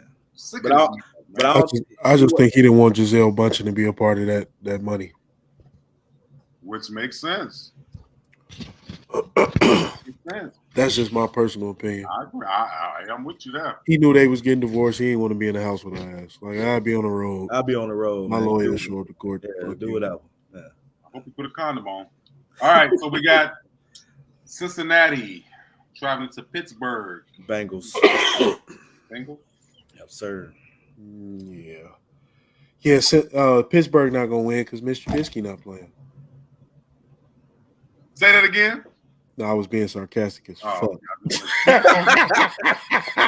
if Mitch was playing, I would pick Pittsburgh. They would win. If Mitch was playing, Cincinnati would fucking win. I would pick Pittsburgh. Sunday night football, waiting all night. Sunday night. Kansas City Chiefs travel to LA to face Khalil Mack, Justin Herbert, and the Chargers. Chiefs on the road. Chiefs on the road. I'm gonna go with the Chiefs, but I would like to say, what the fuck has Khalil Mack done all year? I ain't heard that. I promise you. don't really know. I ain't heard that nigga name. I heard his name just as much as I heard. Damn, I hate to throw this jab. Mitch Trubisky this year. Really, bro. Like I'm being honest. I'm drunk. I couldn't think it's of nobody enough else. now. Enough is enough. I couldn't think of nobody else. You're thinking of nobody else, but I haven't heard that nigga name all year. Like Mitch Trubisky. I honestly feel I picked the upset already, but I feel like this might be an upset. I feel like Keenan Allen is coming back to make it a more high-scoring game. At home, Chiefs defense has not been good, especially against the run. Austin Eckler's over there with the Chargers. Mm-hmm. I'm going to take the Chargers. I feel like this is going to be an upset night for the Sunday Night Football. And it's going to be close. They ain't going to blow them out. They're just going to sneak by and win. So I'm going to take the Chargers. I would really like to watch this game that's not on TV. The Clippers and Detroit Pistons. That would be a good-ass basketball game. Yeah. For people that actually know the game of basketball. It would be a good-ass basketball game. And we're going to end with Monday Night Football. San Fran, CMC, George Kittle, go to Arizona against Kyler Murray, D-Hop. What do you got?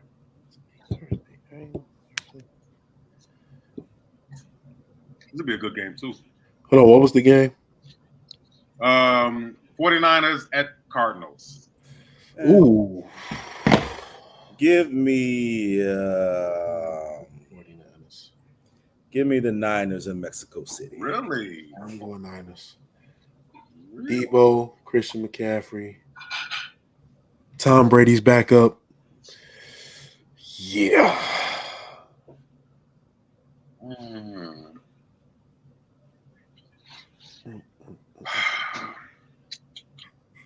Damn, how many? I'm down one in this league.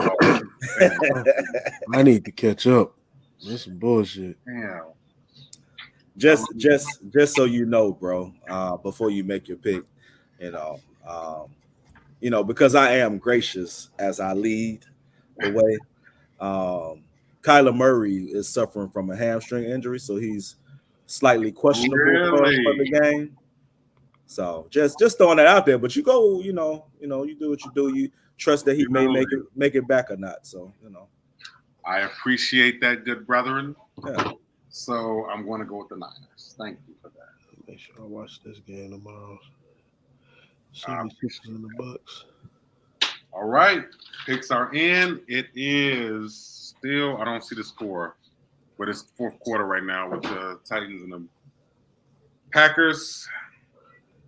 So we're going to update you guys with the score in a minute. 27-17. Titans are up. Packers got the ball. Okay, I see. Yeah, and Green Bay is on their 32. All right.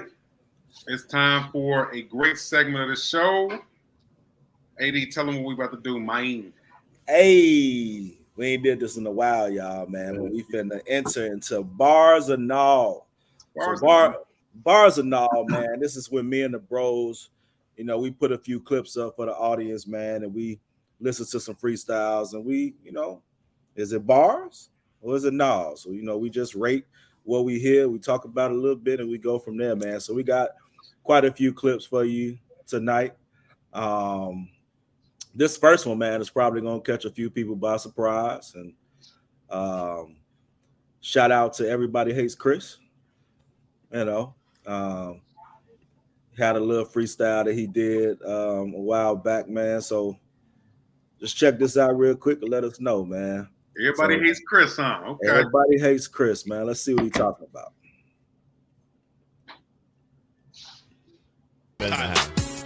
Talk your shit. Look, hot niggas sipping on cold brew. Fuck out the way when I walk through. Talking that shit, you will never be rich. I didn't fuck with your chick, I won't hold you. I am that nigga she fucks with, and most of that nigga she talk to. You only nigga though, how do you figure you must have missed that's the owed you?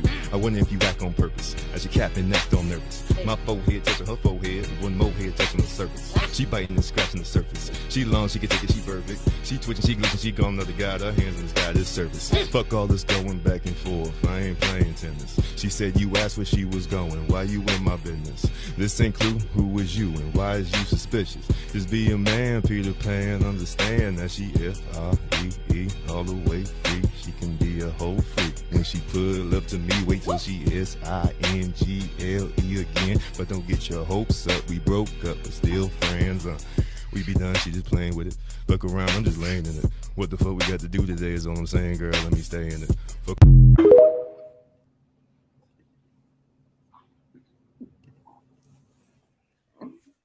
No. Bars or no?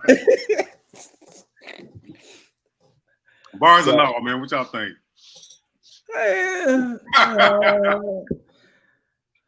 He got a few good, got a few punchlines in there, man. Let's go with the expert. He got a few punchlines in there. Well, first, I just think the Barry White freestyle was, First, please, please let me get this shit off. First, he looks like this nigga.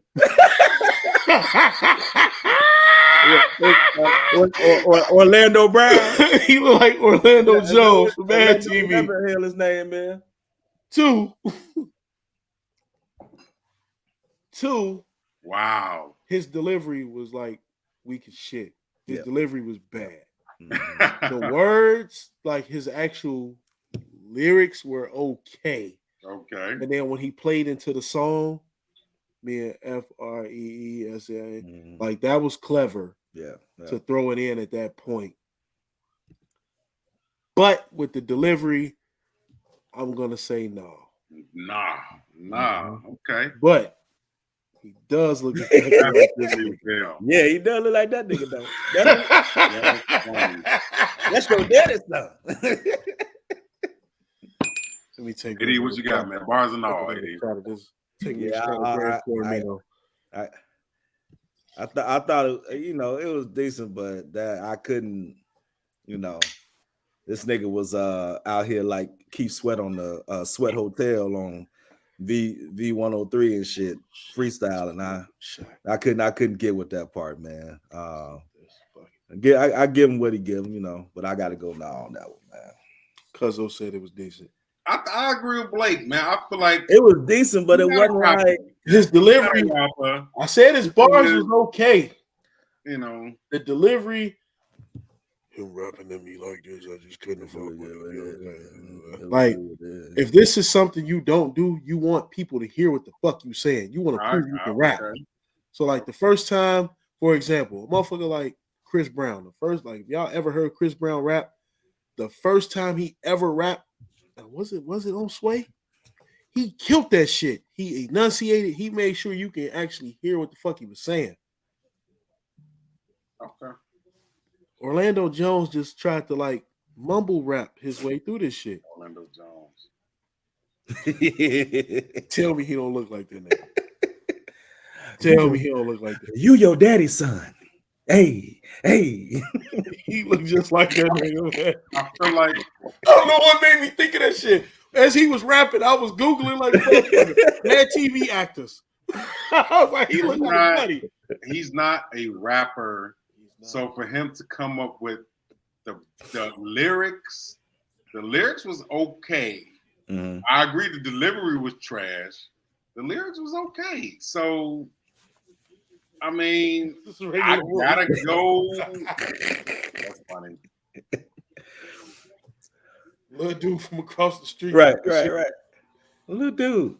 Little dude from across the street. That's funny. Let me hold $1. I'm gonna go bars just because the lyrics was okay. The lyrics was okay. Yeah, lyrics was okay.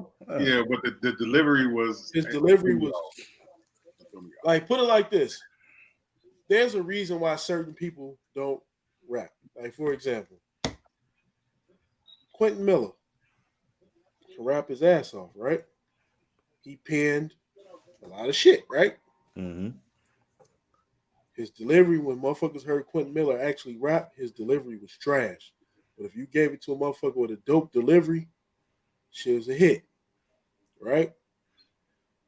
For me personally, the nigga The Dream got a dope ass pen, right? He can write some shit and give it to a motherfucker R&B singer, and that shit be a hit. Mm-hmm. Now the Dream, he does have some hits. He got some shit that I like. He definitely got some shit that I like. But same time, more shit that he writes is gonna be a hit than more shit that he sings. It's pretty accurate. Pretty accurate. So delivery is very important. That's why Quincy Jones wrote and Michael Jackson sang. Shit. Michael, I need you to sing this for me, okay? I don't know. Well, shout out. Let's just give him a, a try, man. I give him an A for effort. I give him a shout out, man. That's why we put him on here, man. You know what I'm saying? All right, let's see what we got next, man. Mm-hmm. Let's see what the next one is. Let's do Takeoff. R.I.P. I forgot to mention, through the pandemic, we was still running up chicken, whipping that shit in the kitchen. You make a mention, a ticket to make you go missing. Don't do the sneak dissing. I'm starting to think niggas with panties, you niggas some bitches. While you niggas run out of money, my niggas gon' get it, cause every day government printing. How you gon' get it? Just send me the ad and my niggas will ship it. A million, 20s and 50s and 100s sitting on the floor, look how I swim in it. Don't wanna get popped, don't open your top, you better move militant. They talking about COVID when I heard the news, I started sipping the remedy. If I got an op and you say you my brother, then it better be your enemy. I'm taking them back to the band, way back when the nigga was breaking the interim. They with the tree like a Timberland. Lady got guy in that Kimberly. Capital Jeopardy snitching, these niggas be snitching, they acting real.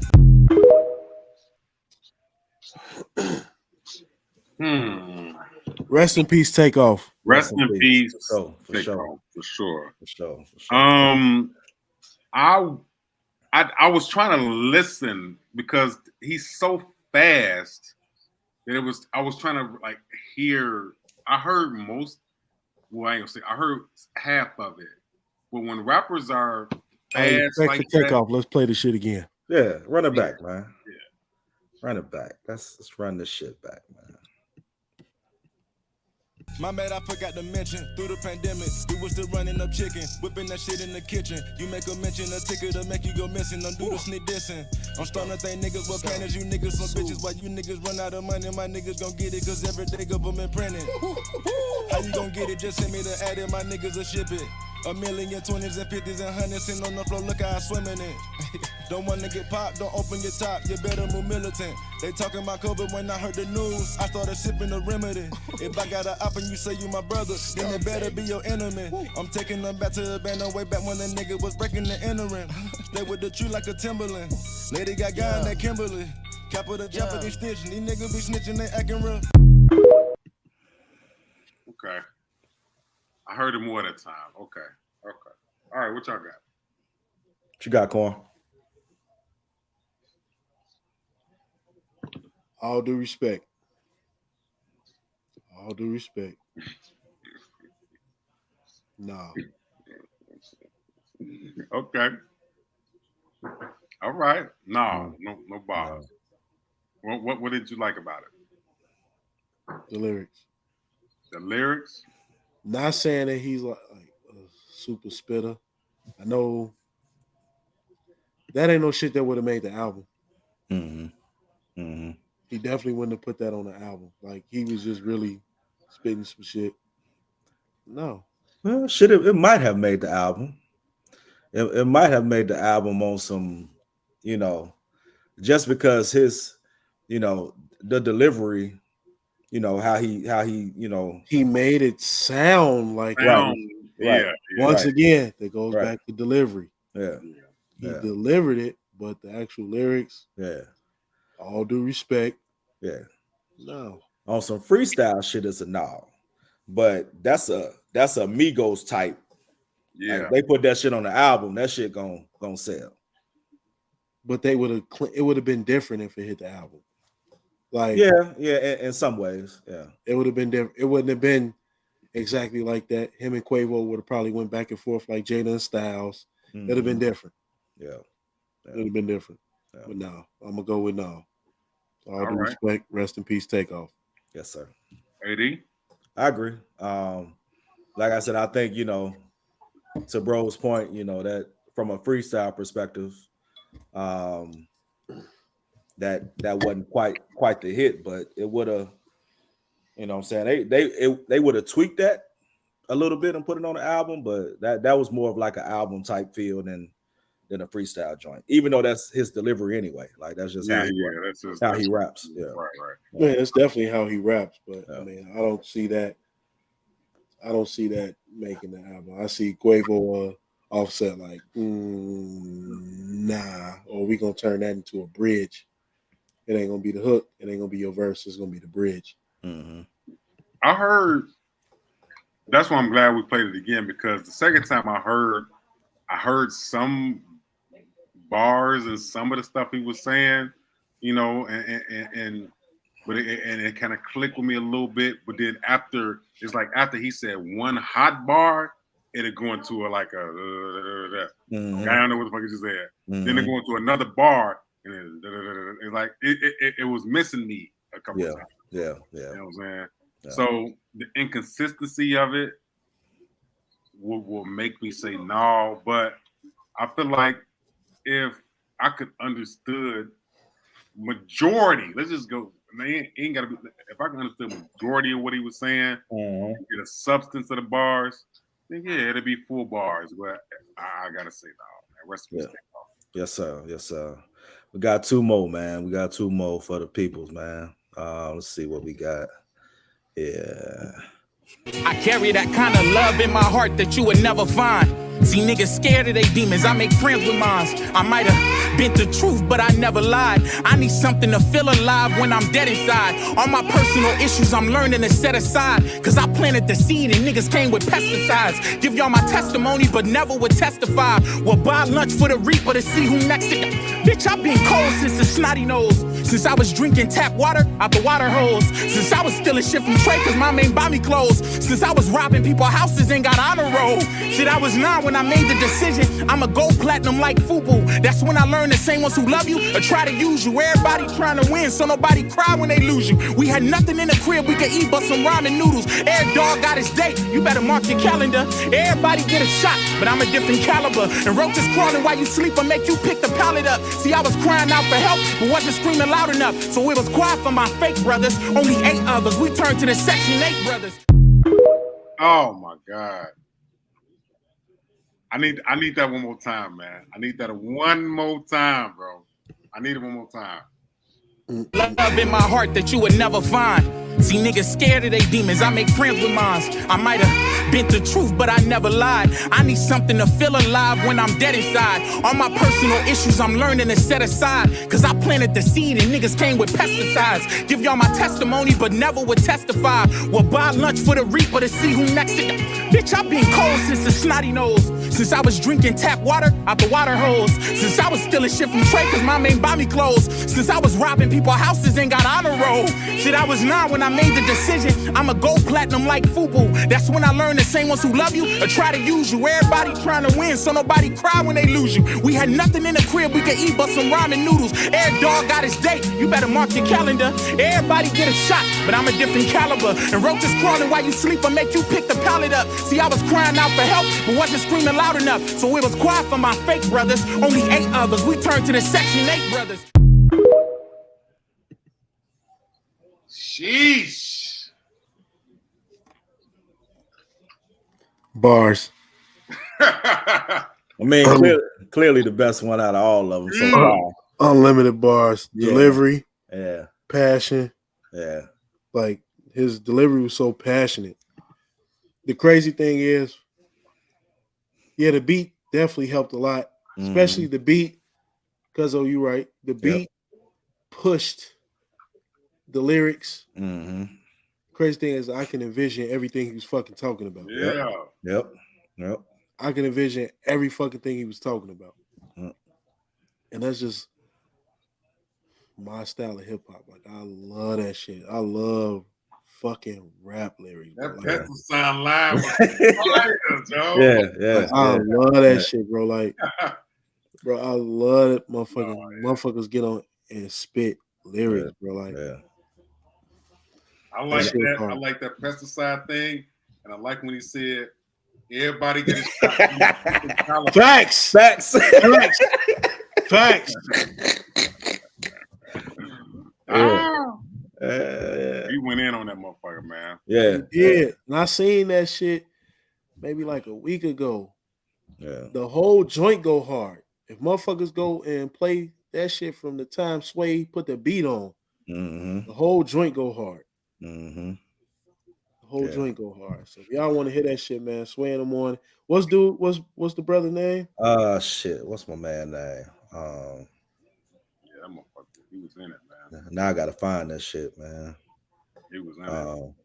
Yeah, man. And you know, the wild part is, you know, kind of similar to what bro was saying. Like when you listen to like freestyles, man, which is why right now in this era, not even from a freestyle perspective, but as an artist, one of my favorite artists is T Grizzly.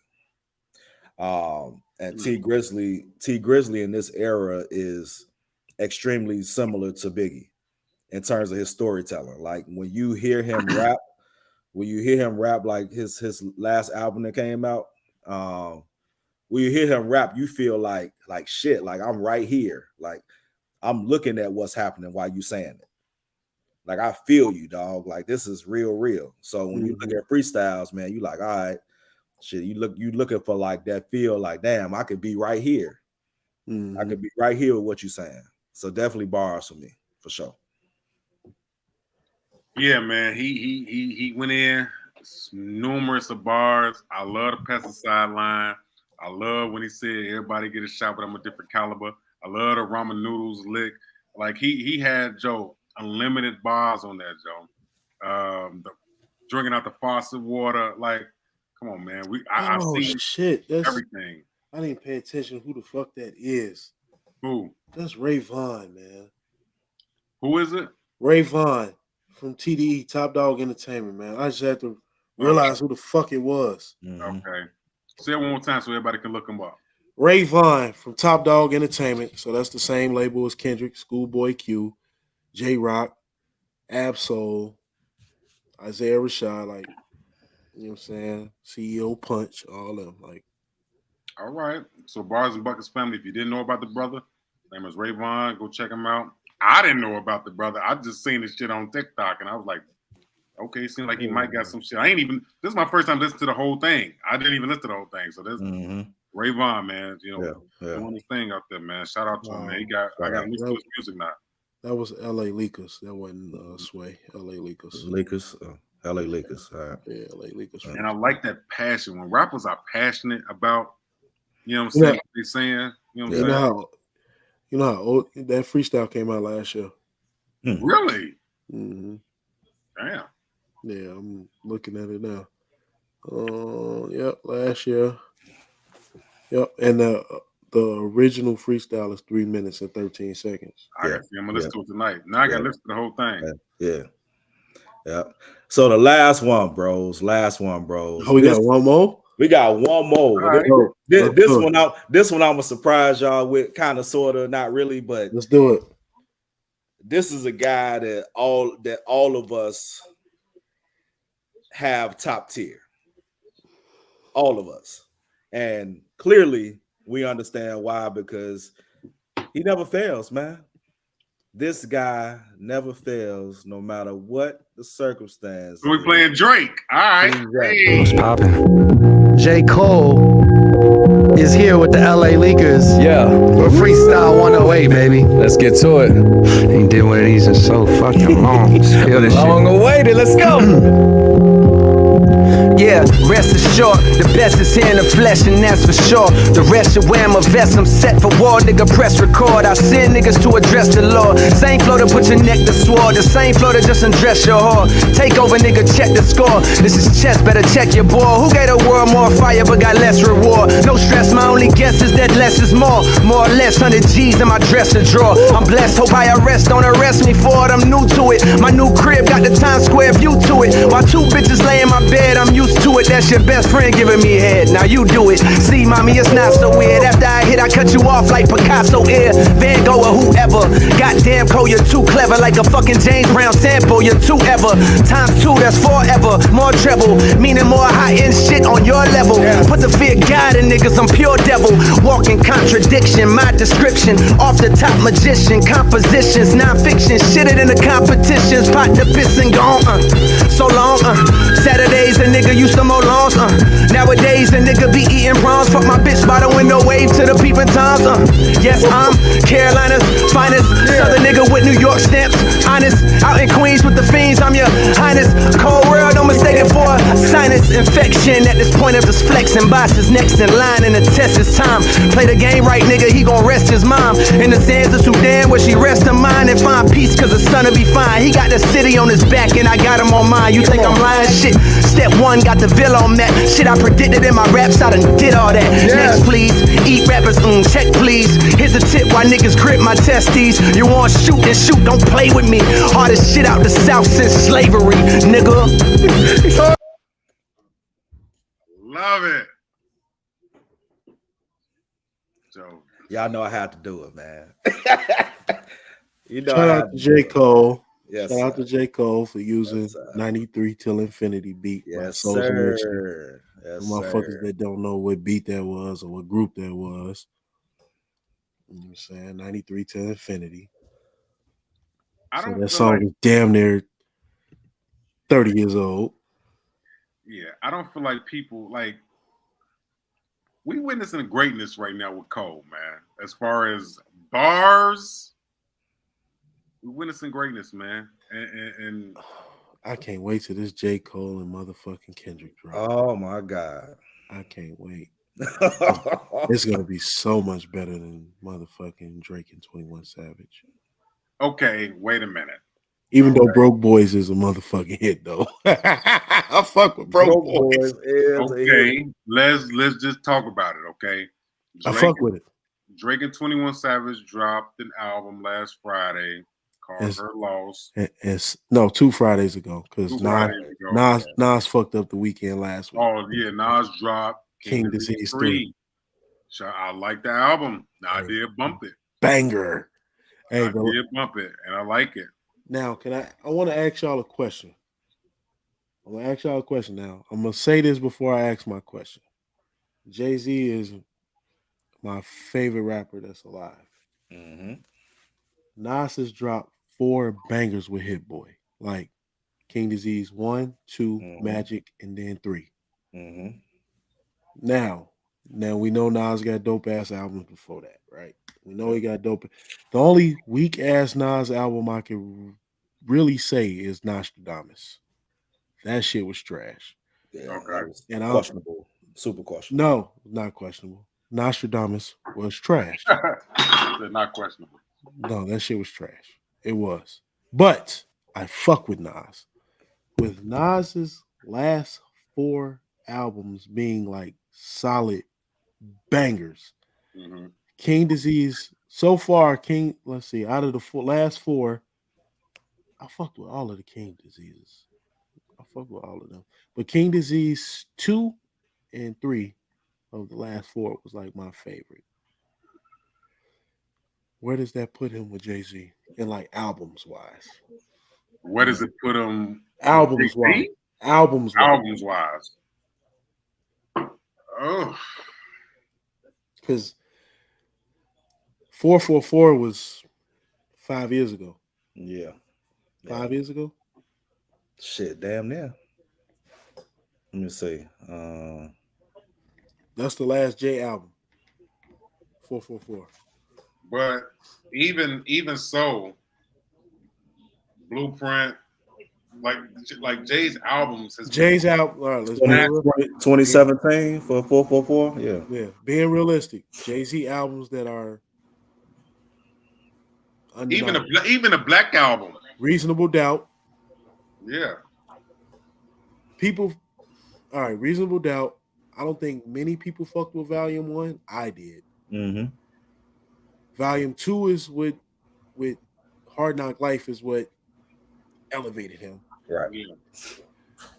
Volume 3 is what kept him steady. Snoopy track.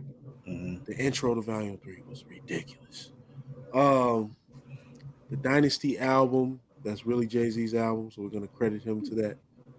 That's what got unstabbed. Then we know, let's see, Volume 3, Blueprint, Black Album, shit like that.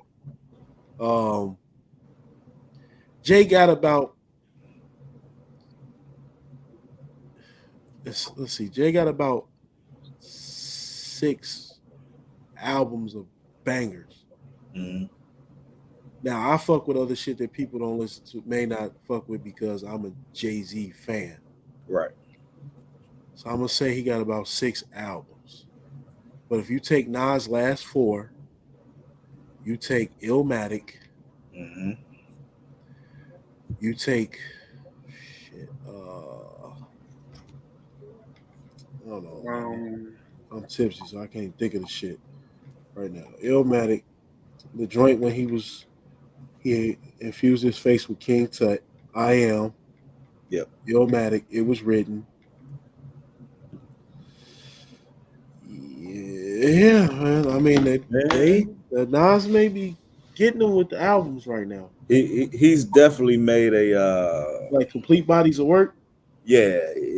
I think album wise, I mean, I love Jay. I love both of them. So I, you know what I'm saying. But I know this will always be a thing. Since, all right, let's see. Jay-Z albums. I'm looking at them now. So the albums. You got Reasonable Doubt, Volume 1, Volume 2, Volume 3, Dynasty, The Blueprint. I'm not going to even mention Best of Both Worlds. Blueprint 2, The Black Album, Kingdom Come, American Gangster was my shit too. Blueprint 3. So, and then Watch the Throne. So let's see. This album. 1, people fuck with Volume 2, so I'm going to go with Volume 2. I'm going to go with The Blueprint being 3, Black Album being 4. Did many people fuck with American Gangster? Hell yeah. So I'm gonna get that 5. Magna Carta, was people fucking with Magna Carta? Magna Carta, I don't know about that too much. In terms of the general right? Because I'm trying to go into like albums that everybody fuck with that would be undeniable that you would put up against a Nas album. Yeah. And then 444. Which came out in 2017. So you saying that album wise, Nas is ass right now. This is without a shadow of a doubt what we would call a pressure run. Like if I'm Jay-Z, I'm in the lab. Yeah, this is a pressure run. Like you didn't, I mean, and this last album is strictly like we talking about all Nas. No credited guests, like no guests. Yeah, this joint had no features. This just strictly this King Nas. Disease didn't have no features. Yeah. He got a joint on this new King Disease, on King Disease 3 called Reminisce. Joe, I've been bumping that joint. That I love the feel of that song, man. That joint, my favorite song so far has been 30. I like, yep. That motherfucker went off. But whole Nas albums, I'm sure people fuck with. Yeah. Illmatic, I Am. Stillmatic. Stillmatic was the one with one mic, you know what I mean, and Ether, but and Got Yourself a Gun. Even though the Lost Tapes was dope, we're just gonna go to Godson. That's the one that had Made You Look, I Can, and all that on there. I don't think many people fucked with Street's Disciple. I don't think many people fucked with that one. No. Shit. Life is Good. I don't think many people fucked with that one in 2012. I was rocking it.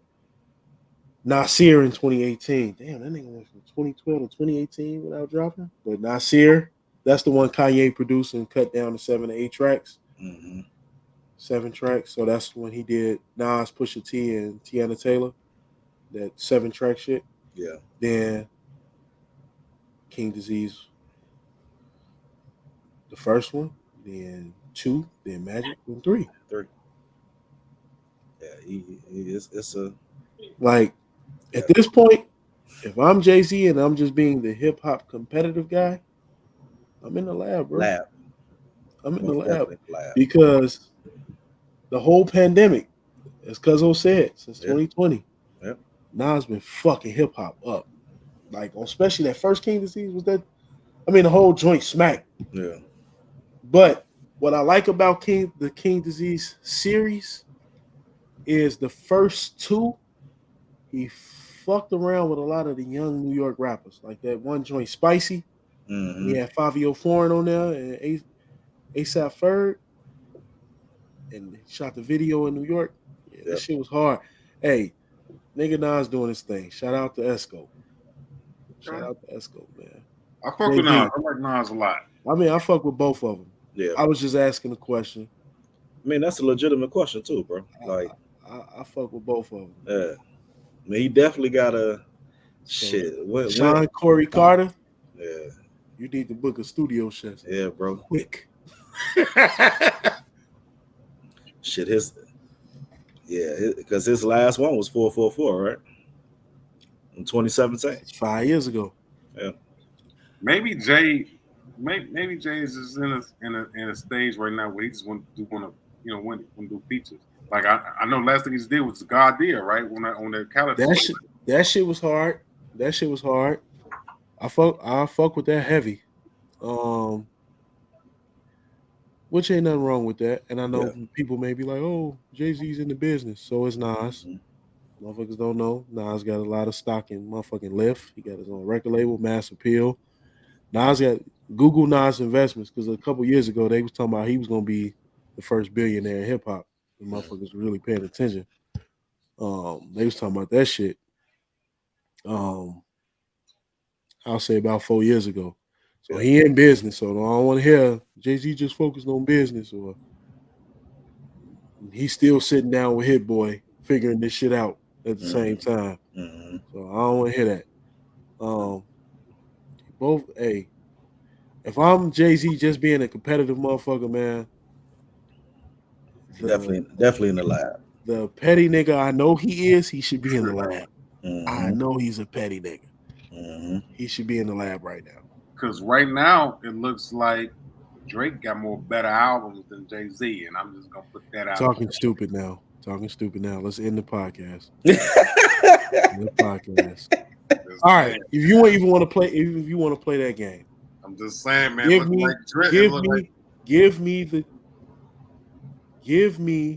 the Drake albums. Let me pull up Jay shit. Give me the Drake albums. All I'm saying. No, give me the Drake albums that are supposed to be better than Jay-Z's. You give me a Drake album that's supposed to be something, and I'm gonna give you a Jay-Z album that's. I don't want to go back and forth, bro. I've been going back and forth with you all night. No. Hey, you know, when Drake drops a fucking Reasonable Doubt. Matter of fact, when Drake drops a 22 Tools, when Drake drops a Where I'm From, okay. When Drake dropped, did you like Her Loss? Huh? Did you like Her Loss?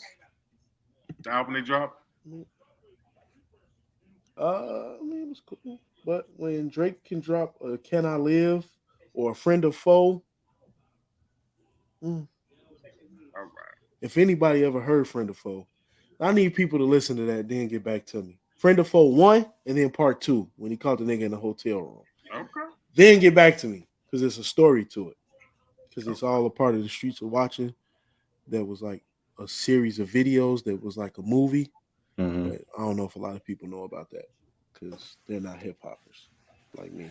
Is there any upcoming albums that's going to come out? Because next week is Thanksgiving, so we won't do the show. Davies dropping tomorrow.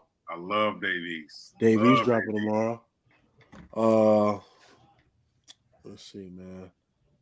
Let me look it up because I was looking at the shit when I was on. Actually, Dave East is probably one of the more underrated artists out there. Hey, guess who signed him? Guess who signed him? Nasir Jones. I just like throw that out there. Mm-hmm. Just like throw it out there. So that was November 4th. Let me go to what's supposed to come out. So Roddy Ricch is dropping "Feed the Streets 3." A lot of people, I know that series people been like really fucking with. Oh, what's Buster drop? Ah, shit. Buster dropping. Yeah, What is it? The Fuse. The Fuse the is fuse lit. is lit. Yeah, the Yeah. fuse is lit. If anybody listened to Buster last album, that Yeah. shit When is that dropping? tomorrow. Tomorrow. Really? Yeah. This is a good one for me. Beyond Belief by 38 Special. If anybody's a real Ah, shit. Okay. 38 Special is a motherfucking hitter on the mic. That's good. That's a good one. Yeah, 38 Uh, Special. 38 Special. Harry Fraud. Anybody know who Harry Fraud is? A producer. Harry Fraud is dope. Harry Fraud been doing shit long time, but recent shit he's done shit with like Fabulous. Um, French Montana that fucked with him. Styles P, a bunch of people that fuck with him. But yeah, it's gonna be some dope hip hop dropping yeah. tomorrow. If For you the like really listening to like for, lyrics, if yeah. you about that. For our female listeners, your girl Glow dropping an album too. Really? Glorilla, yeah, Yeah. Glorilla dropping tomorrow. Anyway, life's great, right? Yeah. Yep. Speaking of Glorilla, I think Glorilla is a Uh-oh. no. I'm not gonna say nothing bad. It's not bad. All right. People love Glorilla because she's herself. Mm-hmm. She's herself. She's that gritty Memphis motherfucker. Like Yeah. she's showing you Memphis. Mm-hmm. Like she's the Memphis version of Cardi B. Like I'm gonna be me. And the joint tomorrow, that song they got together, that shit smacks. That shit, yeah. That shit smack. Can't lie. And about those two, now that of course they make records for, the ladies. That's Mm-hmm. their super target market. Mm-hmm. But when you listen to them, you don't feel like you shouldn't listen to the shit. Like her or Glorilla. Like, for example, a Nicki Minaj song come on. Like, if you in a party and Nicki come on, every nigga just stops. Right. No one mouths the shit. Motherfuckers just stop. Mm-hmm. But if you play a Glorilla song, if it's not fuck nigga free, right, niggas are gonna keep going. Like that tomorrow joint, niggas may keep like mouthing the shit a little bit or nodding their head. Like niggas not even nodding their head to certain Nicki Minaj songs. Right. Like niggas is buying drinks. That's what niggas at the bar. Right. You They understand? like on going to the bathroom and shit. Yeah, like.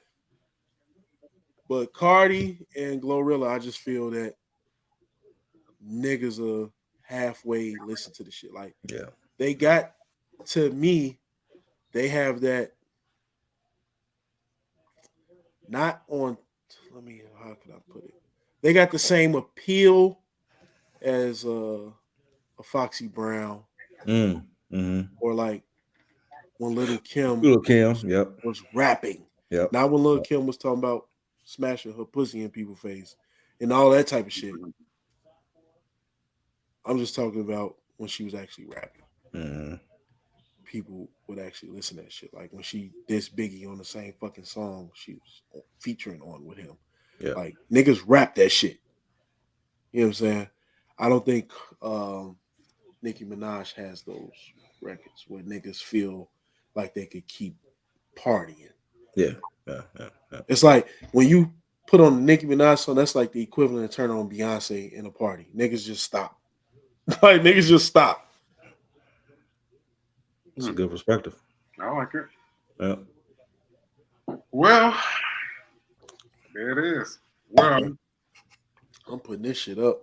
This is my last little corner. I already made it through my damn bottle, man. I'm not fucking with that Grand Cormino. That shit about to have me late to work tomorrow.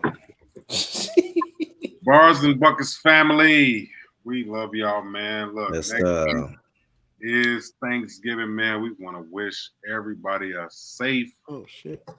Hey, Run the Jewels dropped last week. Who? Run the Jewels. Okay, Rodney Jewels. Run the Jewels. Run the Jewels. I'll check that one out. Run the Jewels. I can't think of the other dude name right now. I'm tripping. But Killer Mike and this other dude, I can't think of his name. Liquor got me fucked up. They've been a group for a while. Why can't I think of his name? I feel like I'm disrespecting this nigga. I want to listen to that. I'm gonna listen to that Buster tomorrow. I ain't know Buster was dropping some shit tomorrow. Yeah. That's who it is. He's a rapper and a producer. LP. LP. People gotta listen to it. Anyway, LP and Killer Mike are a group called Run the Jewels.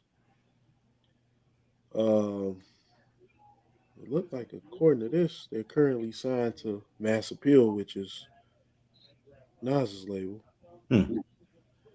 But Run the Jewels is on like their 6th or 7th album. People that listen to music.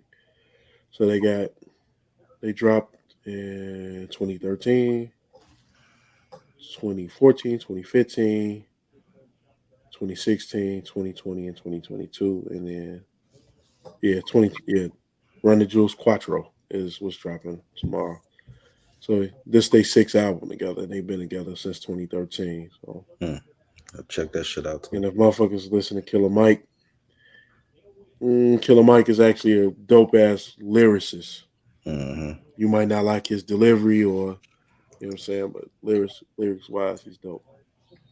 Mike. All right, there it is, man. We've got a whole bunch of content for y'all to check out, man. Over the holiday break, a lot of albums dropping tomorrow and the upcoming week. Please look, man. Can't stress this enough. People are getting killed, man. It's killing friends, y'all. I know y'all heard about this shit that went over. Oh, in Mexico, that shit was wild, bro. Man, so it's just the world that we live in is just it's wild, man. Crazy, man. Yeah. Please be safe out here over the holiday season, man.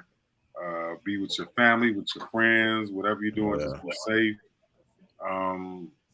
You know, because like we get it, man. We like to get on here and talk about sports and hip hop, and you know, we brothers, so we mess around, joke with each other, man. But we be safe out here, man. You know, tomorrow's not promised to nobody, man. So take care of what you got to take care of. Get out the way. You know what I'm saying? And enjoy life, man. Stay the fuck out the way.